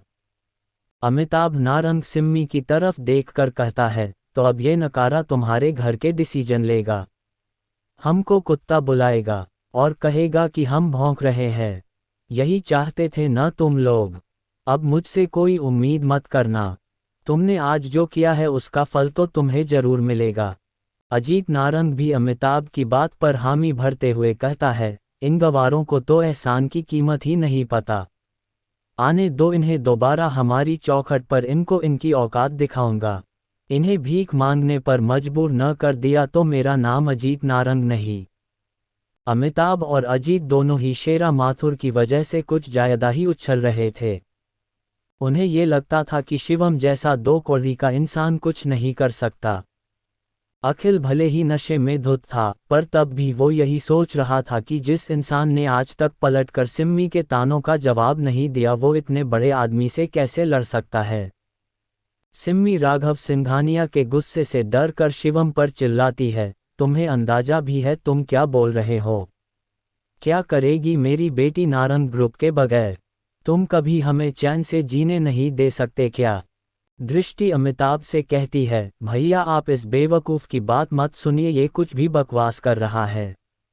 हम सब उस कंपनी में मिलकर काम कर सकते हैं। हम बैठकर बात करते हैं। अमिताभ नारंग सिम्मी से कहता है, बात तो तब होगी जब तुम्हारी बेटी और तुम्हारा दामाद हमारे पैरों पर गिरकर हमसे माफ़ी मांगेगा। शिवम चाहता तो एक पल में सब बदल सकता था, उन सब को मार सकता था, मगर वो अभी भी अपनी सच्चाई छुपाकर रखना चाहता था। शिवम उनकी और बकवास नहीं सुन सकता था। उसने दृष्टि का हाथ पकड़ा और कहा, चलो यहाँ से, बहुत हो गया इनका ड्रामा। दृष्टि शिवम के साथ हॉल से बाहर चली जाती है। अजीत नारंग गुस्से से कहता है, ये है तुम्हारे परिवार की तमीज। यहाँ दो इतने बड़े आदमी खड़े हैं, तुम्हारी बेटी और तुम्हारे दामाद ने उनकी भी इज्जत नहीं की। सिम्मी ने अजीत से कहा, नहीं तुम गलत समझ रहे हो, ये सब शिवम ने किया है, वो हमारे परिवार का हिस्सा नहीं है। आपको शिवम के साथ जो करना है आप कर सकते हो, उसने बस मेरी बेटी को फुसला रखा है। मैं दृष्टि को समझाऊंगी और हम सब एक बार फिर से मिलकर बात करेंगे। अखिल लड़खड़ाते हुए जमीन से उठा और अमिताभ का हाथ पकड़कर बोलने लगा, हाँ भैया मेरी बीवी बिल्कुल सही है, वो हमेशा सही कहती है। She is right, perfectly right, आपको यही करना चाहिए। सिम्मी अखिल को संभालती है और कहती है, भैया हमें एक और मौका दीजिए, मैं दृष्टि से बात कर कर आपको खाने पर बुलाऊंगी। अमिताभ नारंग गुस्से से कहता है, नहीं ऐब इसकी कोई ज़रूरत नहीं है, तुम्हें जितने मौके मिलने थे मिल चुके, अब जाओ यहाँ से। अमिताभ सारे मेहमानों और रिश्तेदारों को भी वहाँ से जाने के लिए कहता है। सिम्मी और अखिल मैंशन से बाहर आते हैं, तभी वहाँ दृष्टि और शिवम रजत मालिक के साथ उनका वेट कर रहे हैं। सिम्मी शिवम को देखकर भड़क जाती है और चिल्ला कर कहती है, तुम्हें किसने वहाँ इतनी बड़ी बड़ी बातें करने के लिए बोला था? हम उनको ये नाम और लोगो दे देंगे तो खुद क्या करेंगे? शिवम ने सिम्मी से कहा, मैंने दृष्टि को नाम बदलने के लिए कहा है। सिम्मी ने दोबारा शिवम पर चिल्लाया, नाम बदल दे, तुम्हारा दिमाग खराब हो गया है, तुम हमें सड़क पर लाना चाहते हो है ना? सिम्मी दृष्टि की तरफ देखती है और कहती है, दृष्टि देख तू इसकी बात मत सुन, ये कुछ भी बकवास कर रहा है, कहाँ से आएगा इतना पैसा? दृष्टि सिम्मी की बातों का कोई जवाब नहीं देती, वो शिवम की तरफ देखती है। शिवम वहाँ किसी को कुछ समझाना नहीं चाहता था, उसने दृष्टि के गालों पर हाथ रखते हुए, तुम घर जाओ और आराम से नए नाम और लोगों के बारे में सोचो, तुम्हारी मेहनत पर मुझे पूरा भरोसा है, बाकी कोई भी दिक्कत हुई तो मैं हूं ना, मैं संभालूंगा। दृष्टि शिवम से पूछती है, बहुत टाइम हो गया, हमने साथ बैठ के बातें नहीं की हैं, तुम मेरे साथ घर नहीं चल रहे हो?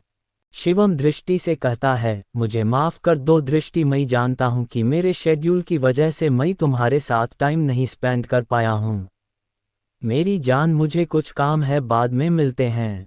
उद्धरण चिन्ह। शिवम दृष्टि के सिर पर एक किस करता है और वहां से चला जाता है। शिवम की बातों से दृष्टि में कॉन्फिडेंस आ जाता है। तभी सिम्मी दृष्टि से कहती है, दृष्टि देखा चला गया न ये तुझे छोड़कर, पहले खुद ने सब करे कराए पर पानी फेर दिया और अब मैं संभाल लूंगा बोलकर गायब हो गया। सिम्मी नहीं चाहती थी कि दृष्टि इस कंपनी का नाम बदले, उसके मुताबिक दृष्टि को इतनी सफलता उसके काम के चलते नहीं बल्कि कंपनी के नाम से मिली थी। सिम्मी दृष्टि से बोलती जा रही थी, मगर दृष्टि उसकी एक भी बात का जवाब नहीं दे रही थी। सिम्मी ने दृष्टि के हाथ को हिलाते हुए कहा, तू सुन भी रही है मैं क्या कह रही हूँ? तुझे बहुत सोच समझ कर डिसीजन लेना होगा, तू शिवम की बातों में मत आ बेटा। नारंग ग्रुप कितने सालों से मार्केट में, तू नाम बदल कर इतनी सफलताओं को नहीं छू पाएगी, और कितना पैसा भी लगेगा, कहाँ से लाएंगे हम इतना पैसा? सिम्मी दृष्टि को समझाती है और राघव सिंघानिया से माफ़ी मांगने को भी कहती हैं। दृष्टि न तो सिम्मी से बहस करना चाहती थी और ना ही उसकी बात सुनना चाहती थी। उसने सिम्मी से कहा, मैं इसके बारे में सोच लूंगी, आपको फिक्र करने की ज़रूरत नहीं है, अभी डैड को घर लेकर चलते हैं। सिम्मी और दृष्टि अखिल को लेकर गाड़ी में बैठे और रैन फॉरेस्ट विला के लिए निकल गए। इधर सिम्मी और अखिल के जाने के बाद राघव सिंघानिया आग बबूला हो रहा था। उसने अमिताभ नारंग से कहा, मुझे इस लड़के के बारे में हर वन इन्फॉर्मेशन चाहिए, मैं इसको जिंदा नहीं छोड़ूंगा। कि तभी राघव सिंघानिया के फ़ोन पर एक कॉल आई। कॉल देखते ही पहले तो उसके चेहरे के रंग उड़ गए।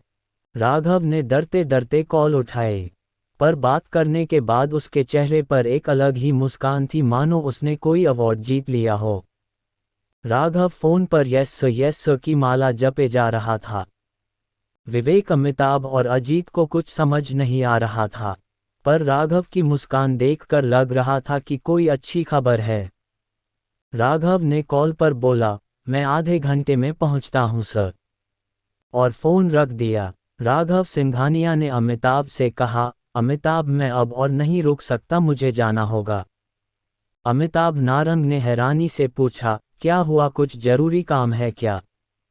राघव ने हंसते हुए कहा, कन्ही से बुलावा आया है, फुर्सत से सब बताऊंगा, बाद में मिलते हैं। इतना कहकर राघव सिंघानिया और विवेक दत्ता वहां से चले गए। अमिताभ और अजीत नारंग आज बहुत खुश थे। अजीत ने अमिताभ से कहा, हमें कुछ करना ही नहीं पड़ा, सब कुछ खुद ब खुद हो गया। और जिस अड़ियल से हम कब से छुटकारा पाना चाहते थे, उसने अपना कब्र खुद खोद लिया है। इतने लोगों से लड़ाई मोल लेने के बाद वो जिंदा नहीं बचने वाला। ये कहकर वो दोनों जोर जोर से हंसने लगे। इधर जैसे ही राघव सिंघानिया विवेक दत्ता के साथ कार में बैठा, उसने विवेक से कहा, आज का दिन बहुत अच्छा है। विवेक को कुछ समझ नहीं आया। राघव ने उसे आंचे से समझाते हुए कहा, मेरे पास क्रिस्टोफर का कॉल आया था, उन्होंने मुझे किसी बड़े आदमी से मिलने बुलाया है। शायद वो मुझे कोई बहुत बड़ा मौका देना चाहते हैं।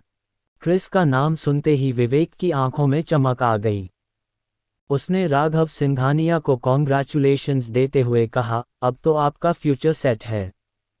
राघव सिंघानिया को पहले भी क्रिस की वजह से बहुत फायदा हुआ था। उसका नाम दिल्ली में इतना बड़ा हुआ, उसमें भी क्रिस का ही हाथ था।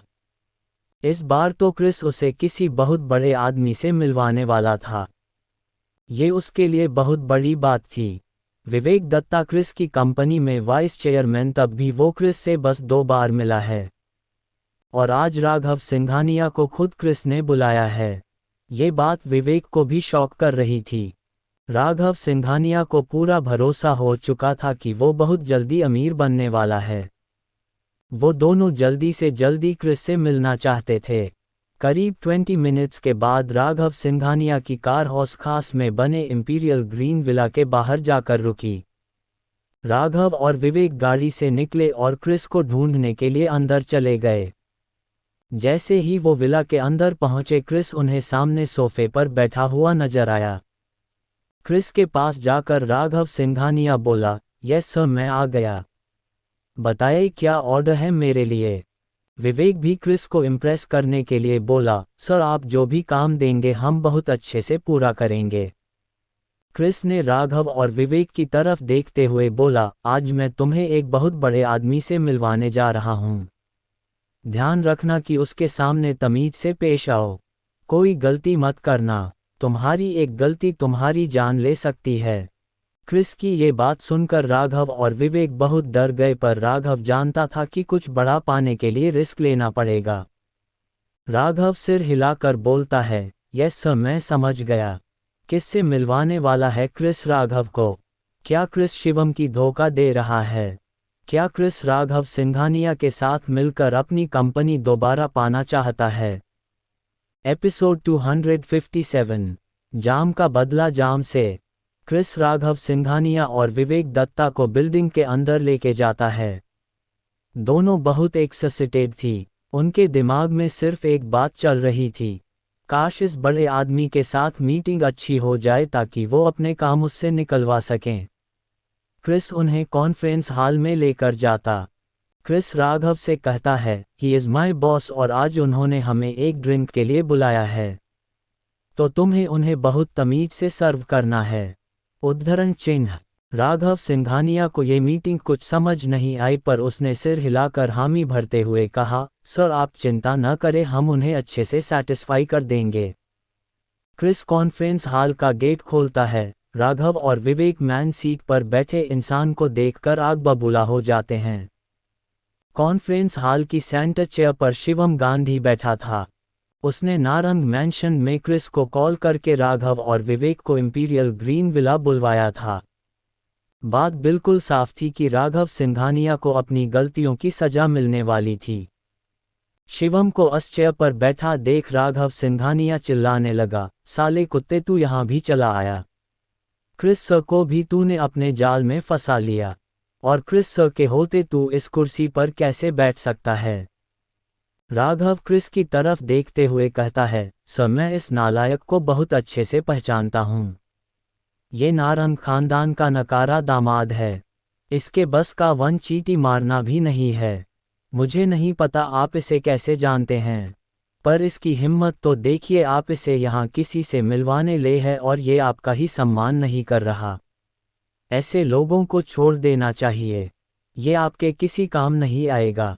शिवम पर राघव सिंघानिया की इन बातों का कोई असर नहीं हो रहा था। वो चुपचाप बैठकर अपनी चाय पी रहा था। क्रिस शिवम के खिलाफ एक शब्द नहीं सुन सकता था, पर शिवम के ऑर्डर के बिना वो कुछ कर भी नहीं सकता था। क्रिस को अब समझ आ चुका था कि शिवम ने इन्हें यहाँ क्यों बुलवाया है। विवेक उस हॉल की चुप्पी तोड़ते हुए बोलता है, क्रिस सर आप इस नालायक से बोलकर अपना मूड मत खराब करिए, इसको तो मैं देखता हूँ। शिवम क्रिस की तरफ देखकर मुस्कुराता है और कहता है, क्रिस शायद तुमने इन्हें ठीक से समझाया नहीं कि ये यहाँ क्या करने आए हैं। शिवम की ये बात सुनकर राघव सिंघानिया गुस्से से तिलमिलाकर बोला, वो क्या समझाएंगे तुझे, तो मैं समझाऊंगा। राघव क्रिस की तरफ देखकर बोलता है, सर आप किसी से मिलवाने वाले थे न, ये उनसे मिलने के लायक नहीं है। मैं अभी इसको बाहर फिकवाता हूँ और यहाँ की साफ सफाई करवाता हूँ। आपके बॉस भी तो आते ही होंगे। इतना कहकर राघव सिंघानिया शिवम की तरफ आगे बढ़ने लगा। क्रिस ने राघव को रोकते हुए कहा, जिससे मिलवाना था वो तुम्हारे सामने है राघव सिंघानिया। अब तुम दोनों अपनी अपनी सीट्स पर बैठ जाओ। इतना कहकर क्रिस शिवम की बगल की कुर्सी पर जाकर बैठ गया। क्रिस की ये बात सुनकर मानो राघव सिंघानिया का दिल उसके मुंह में आ गया था। उसके पैरों तले जमीन खिसक गई। वो समझ नहीं पा रहा था कि एक आम सा आदमी क्रिस्टोफर का बॉस कैसे हो सकता है। तभी राघव और विवेक को याद आया कि सेरेमनी में शिवम ने उन्हें कहा था कि वो उन्हें जी भरकर शराब पिलाएगा। राघव सिंघानिया और विवेक दत्ता ने अब तक शिवम के बारे जो भी बकवास की थी, उन सब का हिसाब चुकाने का वक्त आ चुका था। क्रॉस ने चिल्लाकर कहा, क्यों वहां खड़े होकर अपनी मौत को बुला रहे हो तुम दोनों? बैठो आकार। राघव सिंघानिया को लग रहा था जैसे क्रिस ने उसके साथ कोई मजाक किया है। शायद किसी और ने ये बात कही होती तो उन्हें कभी विश्वास नहीं होता, क्योंकि पूरी दिल्ली ये बात जानती है कि शिवम गांधी कितना बड़ा लूजर है। उसका परिवार तक उसकी इज्जत नहीं करता, पर शिवम का असली चेहरा अब तक किसी ने नहीं देखा था। राघव सिंघानिया और विवेक दत्ता डरते डरते अपनी अपनी कुर्सियों पर बैठे। उन दोनों की बॉडी डर से कांप रही थी। शिवम के कुछ करने से पहले ही वो दोनों खुद को मार देना चाहते थे, क्योंकि अगर ये तकलीफ शिवम को उठानी पड़ी तो वो उनका कुत्ते की मौत मारेगा। राघव और विवेक अपने गालों पर जोर जोर से थप्पड़ मारने लगे, मगर उनकी हरकतों का शिवम पर कोई असर नहीं हुआ।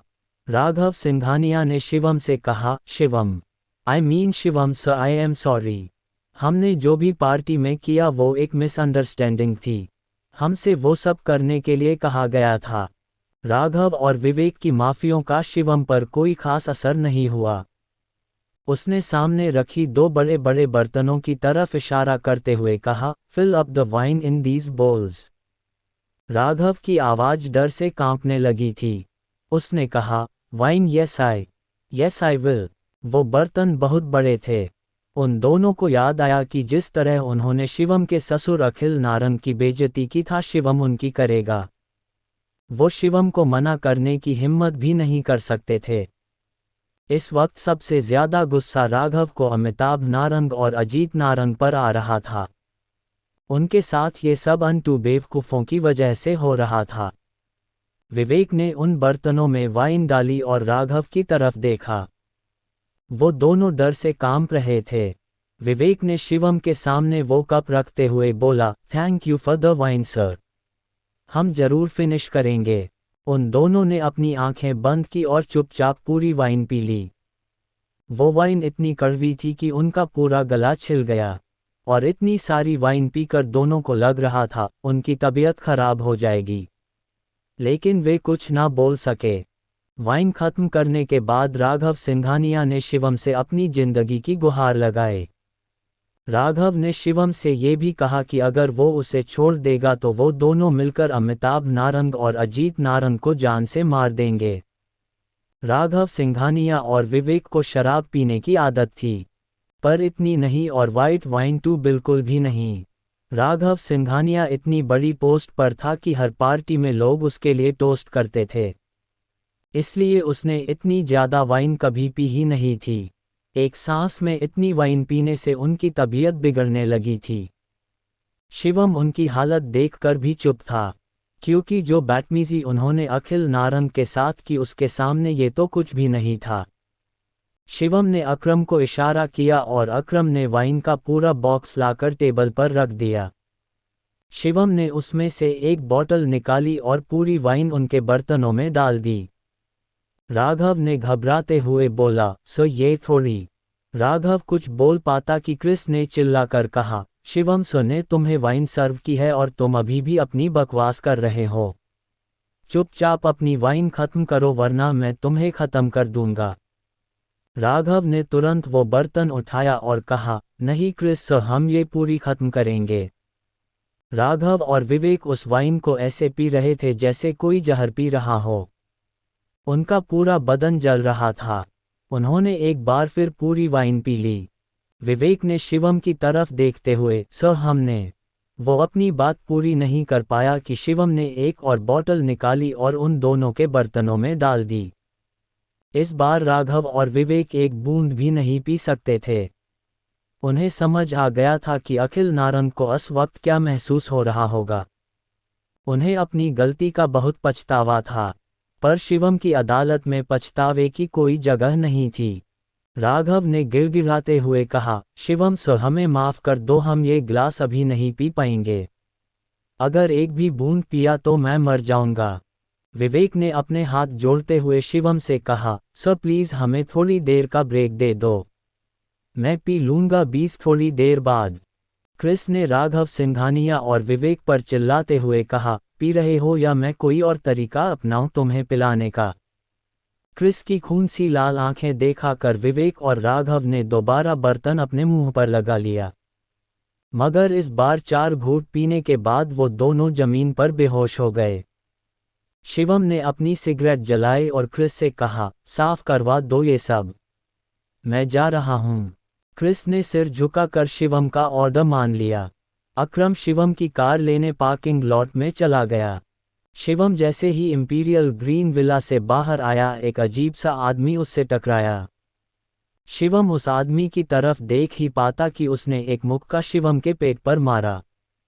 शिवम उस मौके से कुछ कदम पीछे हट गया।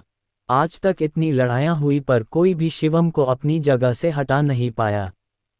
शिवम कुछ सोच पता कि उस आदमी ने चाकू से शिवम पर वार किया। वो आदमी हवा की रफ्तार से शिवम पर वार कर रहा था, पर इस बार शिवम ने उसका वार नाकाम कर दिया था। उसका निशाना सामने खड़ी एक सीमेंट की दीवार पर लगा, जिससे उसमें बहुत बड़ा छेद हो गया। शिवम और उस आदमी की कुछ मिनट लड़ाई के बाद दोनों पीछे हट गए। शिवम ने उस आदमी से पूछा, कौन हो तुम? और एक योद्धा यूं मुंह छिपाकर वार नहीं करते। सिर्फ पुरानी टेक्निक सीखने से तुम असली योद्धा नहीं बन सकते। उस आदमी ने हंसते हुए कहा, तो अब एक बच्चा मुझे सिखाएगा कि वार कैसे करते हैं। 4 मूव्स सीख कर यहाँ सबको डरा कर अगर तुझे लगता है कि तू योद्धा कहलाने लायक है, तो ये तेरी सबसे बड़ी बेवकूफ़ी है। शिवम दिल्ली में ऐसे किसी खानदान को नहीं जानता जो इतनी पुरानी विद्या जानते हो। शिवम ने उस आदमी से पूछा, चाहते क्या हो मुझसे? उस आदमी ने हंसते हुए जवाब दिया, तेरी मौत। पर मुझे कला की कद्र करना आता है। अगर तू मेरे पैरों पर गिरकर माफ़ी मांगेगा तो मैं तुझे माफ़ कर दूंगा। अब मुझसे ये मत पूछना कि मैं तुझसे ये माफ़ी क्यों चाहता हूँ। बस सबसे पहले बिना कुछ सोचे समझे मेरे पैरों पे गिर जा, वरन अभी तक तू समझ गया होगा कि जो मैं कह रहा हूँ वो मैं करके भी दिखा सकता हूँ। शिवम शॉकेड था। आखिर कौन है ये आदमी और ये शिवम से क्या चाहता है? क्या शिवम इससे लड़ पाएगा? क्या ये अकेला है या कोई और भी है इसके साथ? एपिसोड 258। तुम मुझे नहीं जानते, शिवम ने एक बार फिर उस आदमी से कहा। मैं आखिरी बार पूछ रहा हूँ, कौन हो तुम? उस आदमी ने जवाब दिया, हेमंत माथुर। शिवम ने मुस्कुराते हुए कहा, अच्छा तो माथुर खानदान ने तुम्हें यहाँ भेजा है। शिवम को फिर याद आया कि इलाहाबाद का माथुर खानदान ही है जिसने इतनी पुरानी विद्या को सीखा है, वरना इस छोटे से दिल्ली में ऐसा कोई आदमी मिलना नामुमकिन था। हेमंत ने शिवम से कहा, तुम स्ट्रॉन्ग तो हो, पर मेरा मुकाबला नहीं कर सकते, और आज मैं तुम्हें ये बात बहुत अच्छे से समझा दूंगा। तुम किसी भी विद्यापीठ से हो, पर तुमने पुणे में माथुर खानदान के साथ जो किया उसका हर्जाना तुम्हारी मौत होगी। उद्धरण चिन्ह। हेमंत ने शिवम के कंधे पर हाथ रखते हुए कहा, तुम्हें नहीं पता बेटा कि माथुर खानदान की जड़ें कहाँ तक है। तुम अपना ख्याल करो, तुम्हारा क्या होगा? शिवम ने हेमंत को पीछे हटाते हुए कहा, अच्छा ऐसी बात है, तब तो बता ही दो कि तुम्हारे पीछे ऐसी कौन सी ताकत है। हेमंत माथुर ने हंसते हुए कहा, मेरी ताकत के बारे में जानेगा? अगर मैंने तुझे बता दिया न कि मेरे साथ कौन है तो तू रात भर सो नहीं पाएगा। हेमंत माथुर को अपनी विद्या का बहुत घमंड था और ये जायज भी था क्योंकि उसकी ताकत पूरे दिल्ली की ताकतों में टॉप 10 में आती थी, और ये माथुर खानदान के लिए कुछ भी कर सकती थी। उन्होंने शेरा माथुर से रिश्ता इसलिए बनाया था कि वो दिल्ली पर राज कर सकें। शिवम ने काफी शांत आवाज से पूछा, तो टोटल कितने लोग आए हैं मुझे ढूंढने दिल्ली में? हेमंत माथुर ने हंसते हुए कहा, किसी और की क्या ही जरूरत है, तेरे लिए तो बस मैं हाई काफी हूँ। शिवम ने हेमंत की तरफ हंसते हुए कहा, पर तेरे लिए तो मेरी भी जरूरत नहीं है। इतना कहकर शिवम ने अकरम को इशारा किया। शिवम ने अकरम को अपने अंडर में कुछ बहुत अच्छे मूव्स सिखाए थे। अकरम को देखकर हेमंत जोर जोर से हंसने लगा। उसके अनुसार इंडिया के बाहर लोग इतनी पुरानी विद्या का अध्ययन नहीं करते हैं, वहीं हेमंत माथुर ने 12 साल तक टेक्निक्स को सीखा है। जे भी वो शिवम को अपने लायक नहीं समझता तो अकरम क्या ही चीज थी। अकरम ने शिवम का ऑर्डर मिलते ही उस पर मुक्कों की बरसात शुरू कर दी। अकरम और हेमंत दोनों टक्कर की लड़ाई कर रहे थे। उनके मूव्स हवा से भी तेज थे। अकरम की रफ्तार और ताकत को देखकर हेमंत चौंक गया था। उसे बिल्कुल भरोसा नहीं था कि इंडिया से बाहर भी लोग इन टेक्निक्स को सीखते हैं। अकरम पहले से ही बहुत ताकतवर था, पर शिवम की शिक्षा ने उसकी ताकत को एक दिशा दे दी थी। कुछ मिनटों की लड़ाई के बाद अकरम ने एक आखिरी मुक्का हेमंत माथुर के पैर पर मारा और वो जमीन पर गिर गया। जमीन पर गिरते ही हेमंत माथुर के मुंह से खून की धार निकल गई। उसने उम्मीद भी नहीं की थी अकरम इतना ताकतवर होगा। अकरम हेमंत माथुर से सिर्फ स्पीड में ही नहीं ताकत में भी बहुत आगे था। मगर हेमंत माथुर ने भी अकरम को जोरदार टक्कर दी थी। हेमंत माथुर को ऐसा लग रहा था जैसे उसने किसी इंसान से नहीं बल्कि एक राक्षस से लड़ाई की हो। अकरम की तरफ देखते हुए हेमंत माथुर ने कहा, इतना ताकतवर इंसान एक बॉडीगार्ड कैसे हो सकता है? हेमंत माथुर ने शिवम की तरफ देखा। शिवम अपनी जगह पर खड़ा चुपचाप सब देख रहा था। हेमंत समझ नहीं पा रहा था कि आखिरकार इस सूखे से शिवम में ऐसी क्या ताकत है जो इतना शक्तिशाली इंसान इसका बॉडीगार्ड है। हेमंत के दिमाग में हजारों सवालों ने तूफान मचा रखा था और वो ये सब शिवम से पूछना चाहता था। अकरम ने हेमंत की हड्डियों के साथ साथ उसका दिमाग भी खोल दिया था। हेमंत के हर वार का अकरम ने तगड़ा जवाब दिया था और ये सब शिवम की सिखाई हुई टेक्निक्स की मदद से संभव हो पाया था। आज शिवम को अकरम पर गर्व महसूस हो रहा था। शिवम अपना सीना तान कर खड़ा था, मानो ये लड़ाई अकरम ने नहीं शिवम ने जीती हो। हेमंत ने अपने सवालों का सिलसिला शुरू कर दिया। पहला सवाल उसने शिवम से पूछा, शिवम तुम कौन हो और तुम्हारे पास इतनी ताकत कैसे है? मैंने आज तक कभी तुम्हारे बारे में कुछ क्यों नहीं सुना? हेमंत ये सोचकर दिल्ली आया था कि शिवम से निपटने में उसे कुछ मिनटों का वक्त लगेगा। इतने सालों की ट्रेनिंग में भी उसे कभी ऐसा दुश्मन नहीं मिला। वो अपने विद्यापीठ का सबसे शक्तिशाली योद्धा था, पर आज वो जिनके सामने खड़ा था वो दो राक्षस से कम नहीं थे। वो शिवम को हराने आया था पर उसके बॉडीगार्ड तक को हरा नहीं पाया। उसने आज से पहले अंडरवर्ल्ड में शिवम का नाम तक नहीं सुना था। शिवम ने हेमंत माथुर के सवाल का जवाब देते हुए कहा, अगर तू मेरे बारे में जान लेगा न तो शायद तुझे रात भर नींद नहीं आएगी, और तू अभी उस लायक नहीं कि मेरे बारे में जान सके। हेमंत माथुर ने मुस्कुराते हुए कहा, आसमान पर उड़ने की जरूरत नहीं है शिवम गांधी। मैं नहीं तो कोई और जरूर आएगा जो तुम्हें जमीन पर पटकने के काबिल होगा। इतना कहकर हेमंत मुड़ा और हवा की रफ्तार से भाग खड़ा हुआ। हेमंत के पैर में चोट थी फिर भी शिवम के डर से उसके पैर हवा से बात कर रहे थे। जितना हेमंत माथुर और शेरा माथुर ने सोचा था शिवम उससे भी ज्यादा ताकतवर है। उसे एक बार में खत्म करने इतना आसान नहीं। इसलिए हेमंत शेरा को उसकी स्ट्रैटेजी चेंज करने की सलाह देना चाहता था। उन्हें दोबारा से नए स्तर पर सारे प्लान्स बनाने होंगे।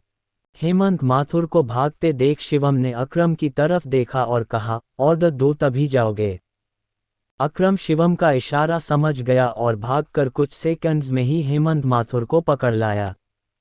उसने हेमंत माथुर की पेट पर एक मुक्का मारा और वो शिवम के पैरों पर गिर पड़ा। अकरम अपने अंदर की फुर्ती और ताकत को देखकर बहुत चकित था। शिवम के साथ रहकर उसने मेडिटेशन और पुरानी क्रियाओं का अभ्यास किया था, जिससे उसकी बॉडी एक पल में एक्टिव हो जाती थी। अपने अंदर पॉजिटिव चेंज को देखकर अकरम शिवम के लिए बहुत ईमानदारी और निष्ठा से काम करता था।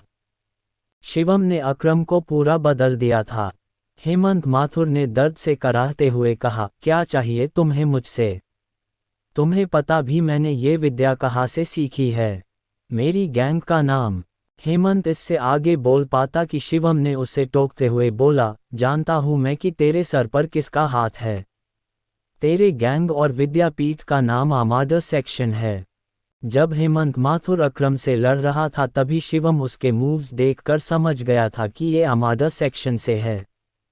आर्मर्ड सेक्शन 1 बहुत टैलेंटेड और कई साल पुरानी गैंग है। वैसे तो ये दिल्ली की ही है, पर इनकी पावर का बोलबाला पूरे वर्ल्ड में है। इस गैंग के कई एक्सपर्ट दुनिया के कोने कोने में है। पिछले कुछ सालों में ये गैंग दिल्ली में टॉप पर थी, मगर शिवम की दक्ष विद्या के आगे आर्मर्ड सेक्शन कुछ भी नहीं था। जैसे ही शिवम ने आर्मर्ड सेक्शन का नाम लिया हेमंत माथुर के होश उड़ गए। एक आखिरी उम्मीद शिवम को धमकाने की, आर्मर्ड सेक्शन हाई था, पर शिवम को देखकर लग रहा था जैसे वो आर्मर्ड सेक्शन का नाम सुनकर थोड़ा भी नहीं चौंका। हेमंत माथुर ने हड़बड़ाते हुए बोला, तुम आर्मर्ड सेक्शन को भी जानते हो? देखा, मैंने कहा था मुझसे लड़ाई तुम्हें बहुत महंगी पड़ेगी। हेमंत माथुर शिवम के विद्यापीठ के बारे में कुछ भी नहीं जानता था। वो शिवम की असली पहचान तक नहीं जानता था, मगर शिवम उसके बारे में सब कुछ जानता था। हेमंत को ऐसा लग रहा था जैसे उनके बीच कोई तो है जो शिवम तक सारी इन्फॉर्मेशन पहुंचाता है। क्योंकि आर्मर्ड सेक्शन के बारे में हर कोई जानता, उनके मूव्स, उनकी टेक्निक्स काफ़ी सीक्रेट है।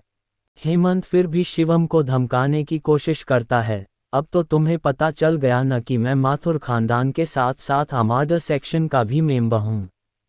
तुम्हें डर नहीं लग रहा? शिवम ये बात जानता था कि आर्मर्ड सेक्शन जो कभी दुनिया की सबसे खतरनाक ताकत थी, अब एक नॉर्मल अंडरवर्ल्ड गैंग के अलावा कुछ नहीं बची। शिवम ने हंसते हुए कहा, डर वो भी तुमसे या आर्मर्ड सेक्शन से? अगर आर्मर्ड सेक्शन का सबसे इम्पोर्टेंट मास्टर भी मेरे सामने आ जाए तो मैं चुटकियों में उसे मौत की नींद सुला सकता हूं। तुम तो तब भी आर्मर्ड सेक्शन के एक मच्छर हो। अपनी इस तरह बेइज्जती सुनकर हेमंत की आंखों में मानो खून उतर आया, पर शिवम की ताकत के डर से वो कुछ नहीं बोल सकता था।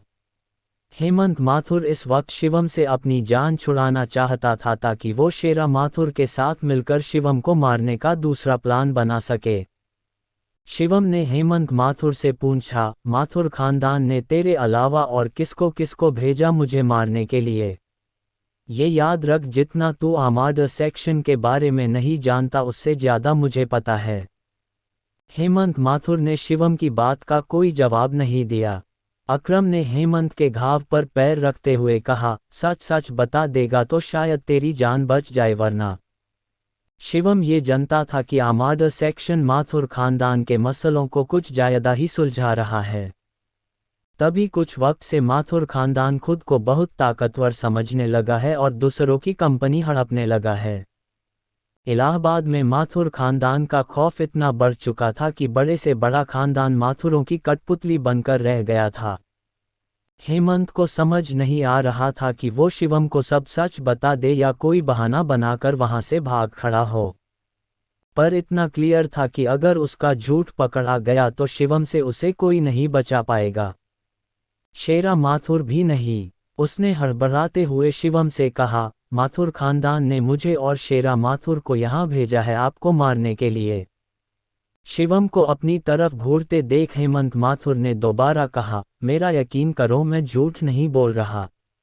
माथुर खानदान को लगता है कि तुम्हारे पास केवल कुछ अच्छी टेक्निक्स है, उसके अलावा कुछ नहीं। अब शिवम शेरा माथुर के साथ क्या करेगा? क्या हेमंत माथुर शिवम का साथ देगा या उसे धोखा दे देगा? क्या ऐसा कोई इंसान है नारंग या माथुर खानदान में जो शिवम से मिला हुआ है? एपिसोड 259। इतना तीखापन सेहत के लिए अच्छा नहीं। हेमंत माथुर ने ये बताया कि कैसे शेरा माथुर को भेजा गया था शिवम को जान से मारने के लिए। ये सुनकर शिवम को बहुत गुस्सा आता है और अब शेरा माथुर से मिलकर शिवम उसको सबक सिखाना चाहता था। शिवम ने अकरम की तरफ देखा और कहा, चलो ज़रा इनसे मुलाकात करके आते हैं। पर्सनली पूछना तो बनता है कि आखिर क्यों शेरा माथुर अपनी मौत को बुलावा देना चाहता है। शिवम का ऑर्डर सुनते ही अकरम उसकी कार लेने चला गया। शिवम के खौफ से कांपते हुए हेमंत माथुर ने उसके पैर पकड़कर बोला, सर शिवम सर, मुझे माफ़ कर दीजिए। मैं आपका साथ देने के लिए रेडी हूँ, बस मुझे मत मारिए। हेमंत को अपनी जान बचाने का कोई दूसरा उपाय नजर नहीं आ रहा था। वो किसी भी तरह शिवम की माफ़ी चाहता था। उसने शेरा माथुर के एक एक कर राज खोलने शुरू किए। हेमंत माथुर ने शिवम से कहा, सर वो शेरा माथुर ही है जिसने नारंग खानदान को नई कंपनी खोलने का आइडिया दिया।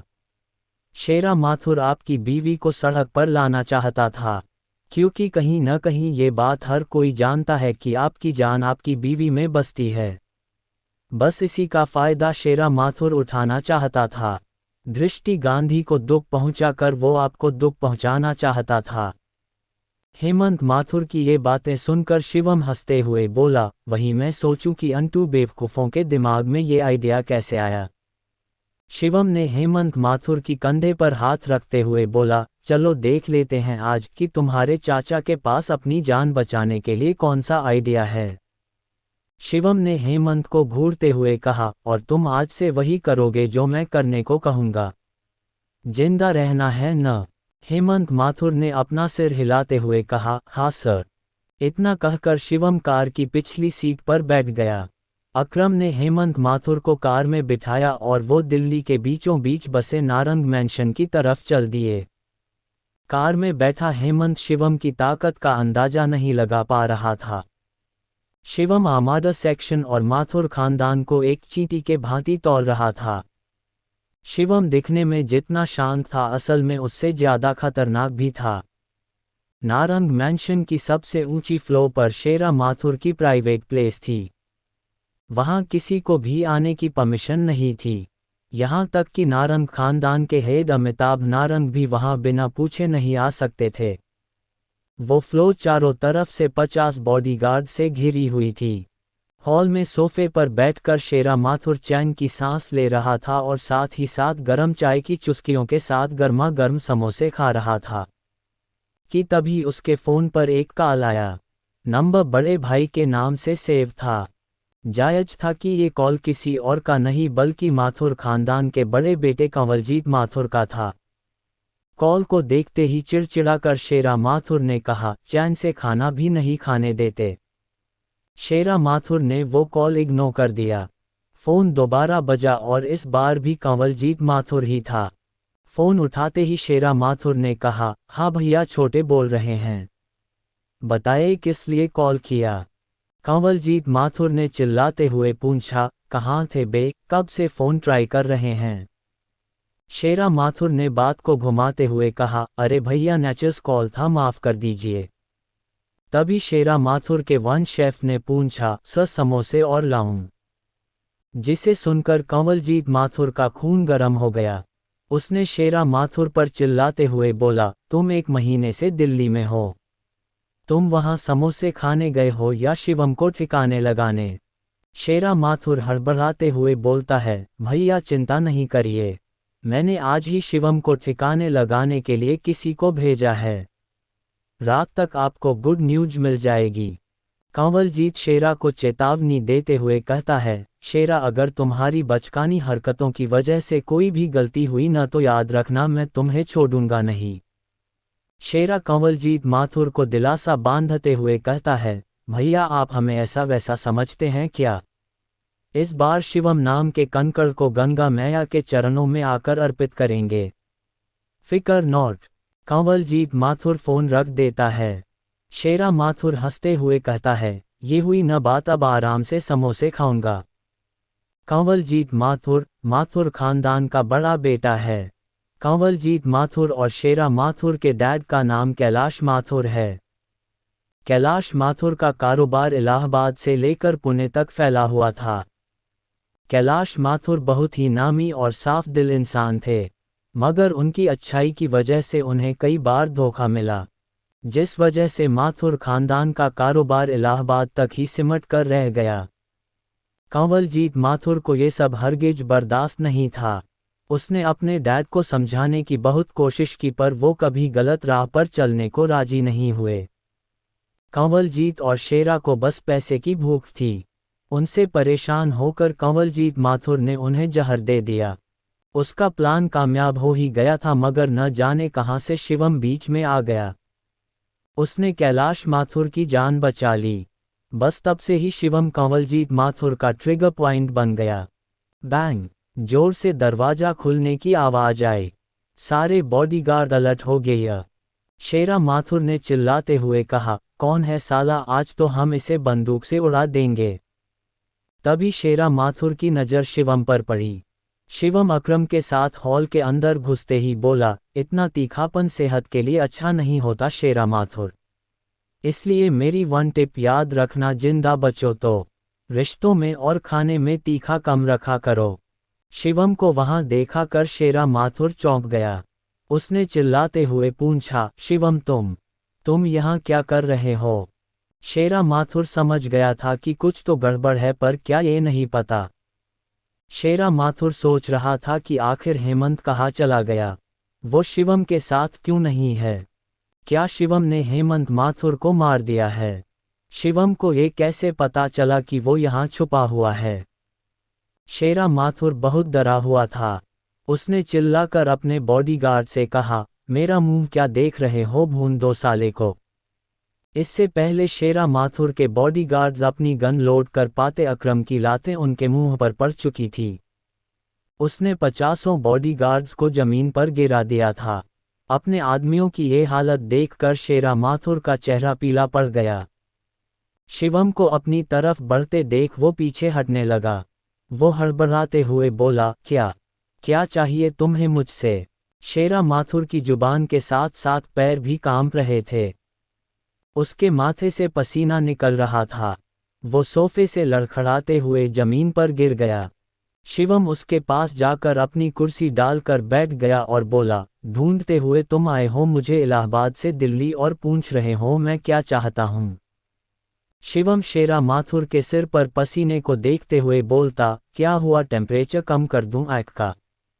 शिवम टेबल पर पड़े समोसे को टेस्ट करते हुए कहता है, हम टेस्टी है। शेरा माथुर डरते हुए शिवम से पूछता है, तुमने हेमंत के साथ क्या किया? कहाँ है वो? क्या तुमने उसे मार डाला? शिवम हंसते हुए कहता, तुम्हें अभी भी दूसरों की जान की पड़ी है। तुम्हारे सामने तुम्हारा काल साक्षात बैठा है और तुम अपनी चिंता करने के बजाय दूसरों की सोच रहे हो। शेरा माथुर ने अपना पसीना पोंछते हुए कहा, तुम्हें पता भी है कि हेमंत माथुर कौन था? तुम उसके साथ ये कैसे कर सकते हो? शेरा माथुर को कुछ नहीं पता था कि जब हेमंत शिवम से मिलने गया तो वहां क्या हुआ। हेमंत माथुर, माथुर खानदान में बहुत ताकतवर था, वो इस लीचर शिवम से कैसे हार सकता है? हेमंत अपने उसूलों का भी पक्का है, पैसा या पावर का लालच उसके ईमान को नहीं हिला सकता। फिर शेरा माथुर के बारे में और उसके ठिकाने के बारे में शिवम को कैसे पता चला? शेरा माथुर शिवम को डराते हुए कहता है, अगर तुमने हेमंत माथुर को मारा है न तो याद रखना तुम भी जिंदा नहीं बचोगे। तुम जहां भी छुप जाओ वो लोग तुम्हें खत्म कर देंगे।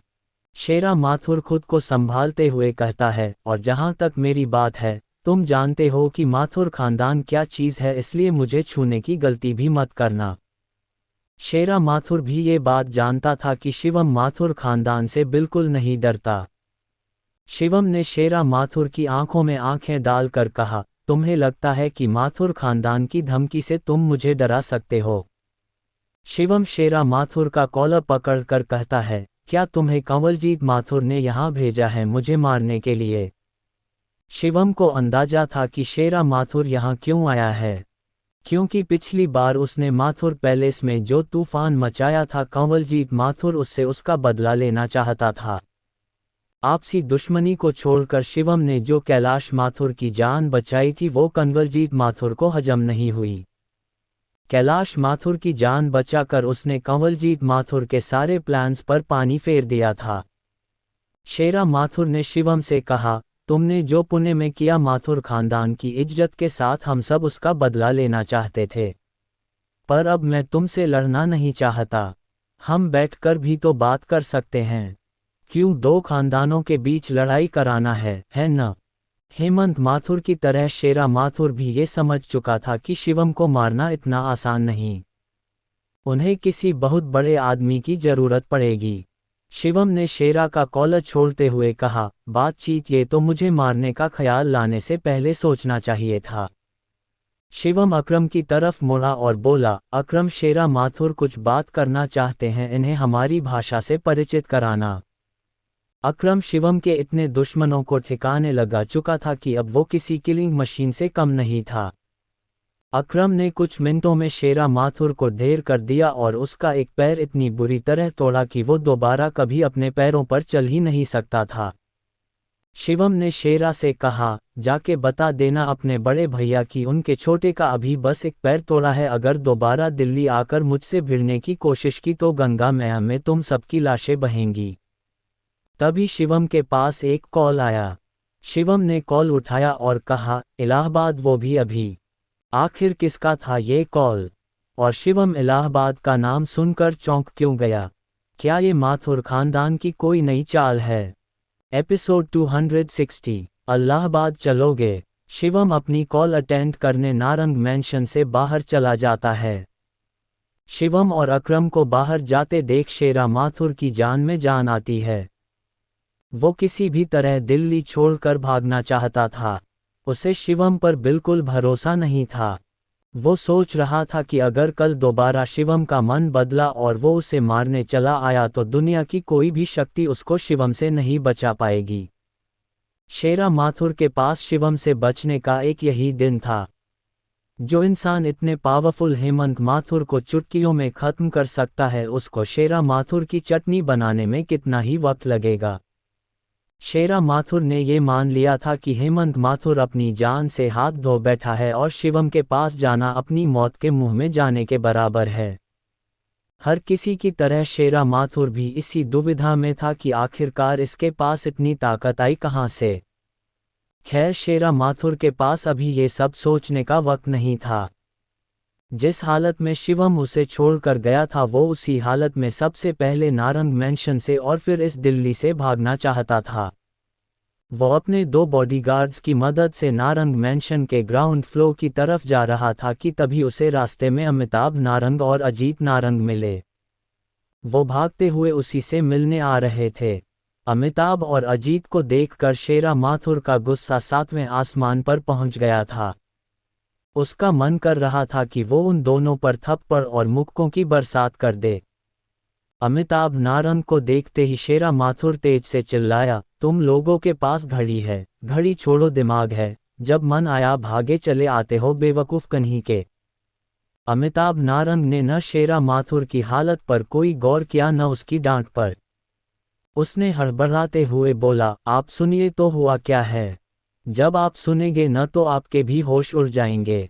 वो जो विवेक दत्ता था, मैक्सिकन ग्रुप का वाइस चेयरमैन जो आपसे मुलाकात करना चाहता था, उसने आज कुछ गुंडों को भिजवाया था हमें मारने के लिए, और उन्होंने अपने शेयर्स भी वापस ले लिए हैं। अब वो हमारे साथ मिलकर न्यू नारंग ज्वेलरी ग्रुप पर काम नहीं करेंगे। अजीत नारंग ने हैरानी से कहा, अब आपको ही कुछ करना पड़ेगा। ऐसे कैसे वो आपके अगेंस्ट जा सकता है? आपको उसे सबक सिखाना ही होगा।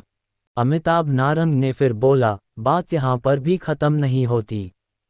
मैंने राघव सिंघानिया को भी कॉल लगाया था इस बारे में डिस्कस करने के लिए, मगर उन्होंने भी कॉल पर मुझे बहुत कुछ सुनाया और कहा कि वो भी हमारे साथ कोई संबंध नहीं रखेंगे। मुझे तो कुछ समझ नहीं आ रहा कि ये सब क्या हो रहा, और मेरी बेटी तान्या कन्ही वो उसको कोई नुकसान न पहुंचाए। अमिताभ नारंग और अजीत नारंग का खून गुस्से से खौल रहा था, पर वो चाहकर भी न विवेक दत्ता पर और न ही राघव सिंघानिया पर अपना गुस्सा निकाल सकते थे। वो दोनों उन दोनों से ताकत में बहुत कम थे। इस वक्त उनके हिसाब से अगर उनका साथ कोई दे सकता था तो बस शेरा माथुर था। उन्हें थोड़ा सा भी अंदाजा नहीं था कि कुछ देर पहले शेरा माथुर के साथ यहाँ क्या हादसा हुआ है। इसलिए वो अपने गॉडफादर शेरा माथुर से हेल्प मांगने आए थे।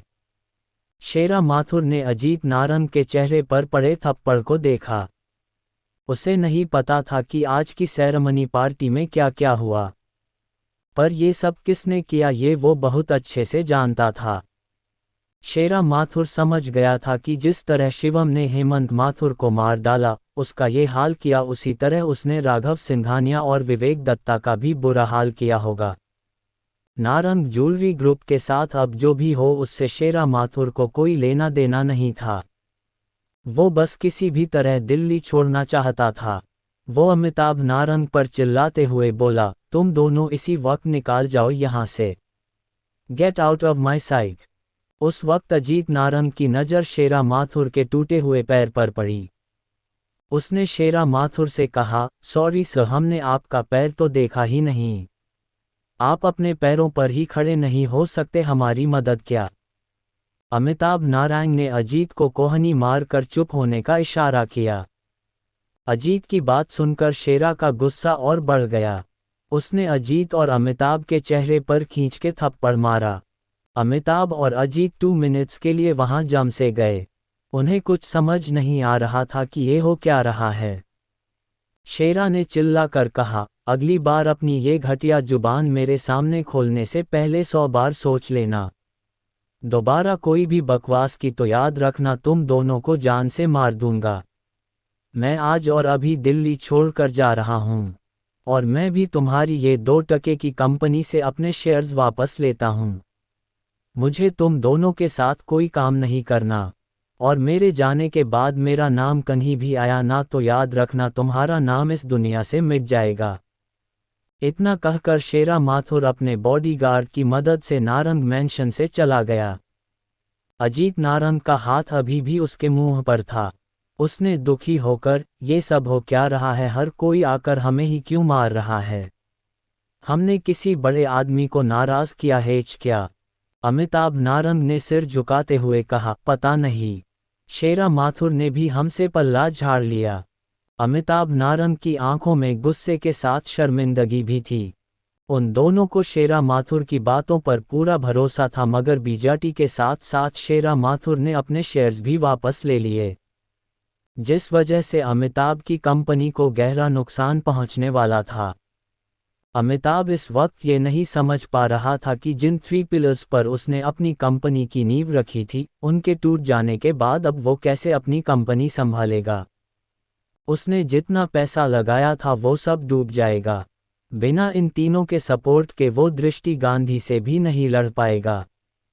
अजीत नारंग ने अमिताभ की तरफ देखा और कहा, भैया इन सबको एकदम से क्या हो गया? अजीत नारंग आज जो कुछ भी हुआ उसको लेकर बहुत दुखी था।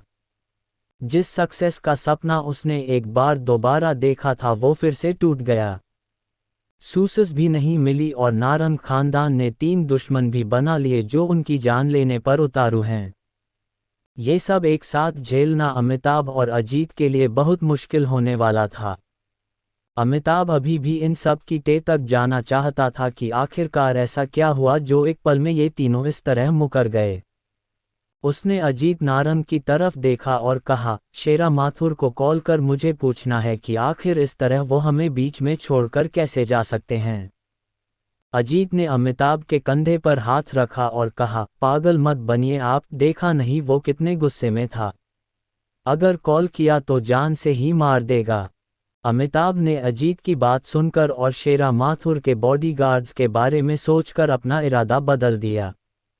वो दोनों हॉल में पड़े सोफे पर बैठ गए और सोचने लगे कि आखिर अब वो ऐसा क्या करे जिससे सब ठीक हो सके। वहीं दूसरी तरफ शिवम इंपीरियल ग्रीन विला जाने वाला था। हेमंत माथुर को आगे का प्लान समझाने पर नारंग मैंशन में जो कॉल आया वो किसी और का नहीं बल्कि दृष्टि गांधी का था। दृष्टि ने कॉल पर शिवम को ये बताया था कि वो कल इलाहाबाद के लिए निकल रही है और वो चाहती है कि शिवम भी उसके साथ इलाहाबाद चले।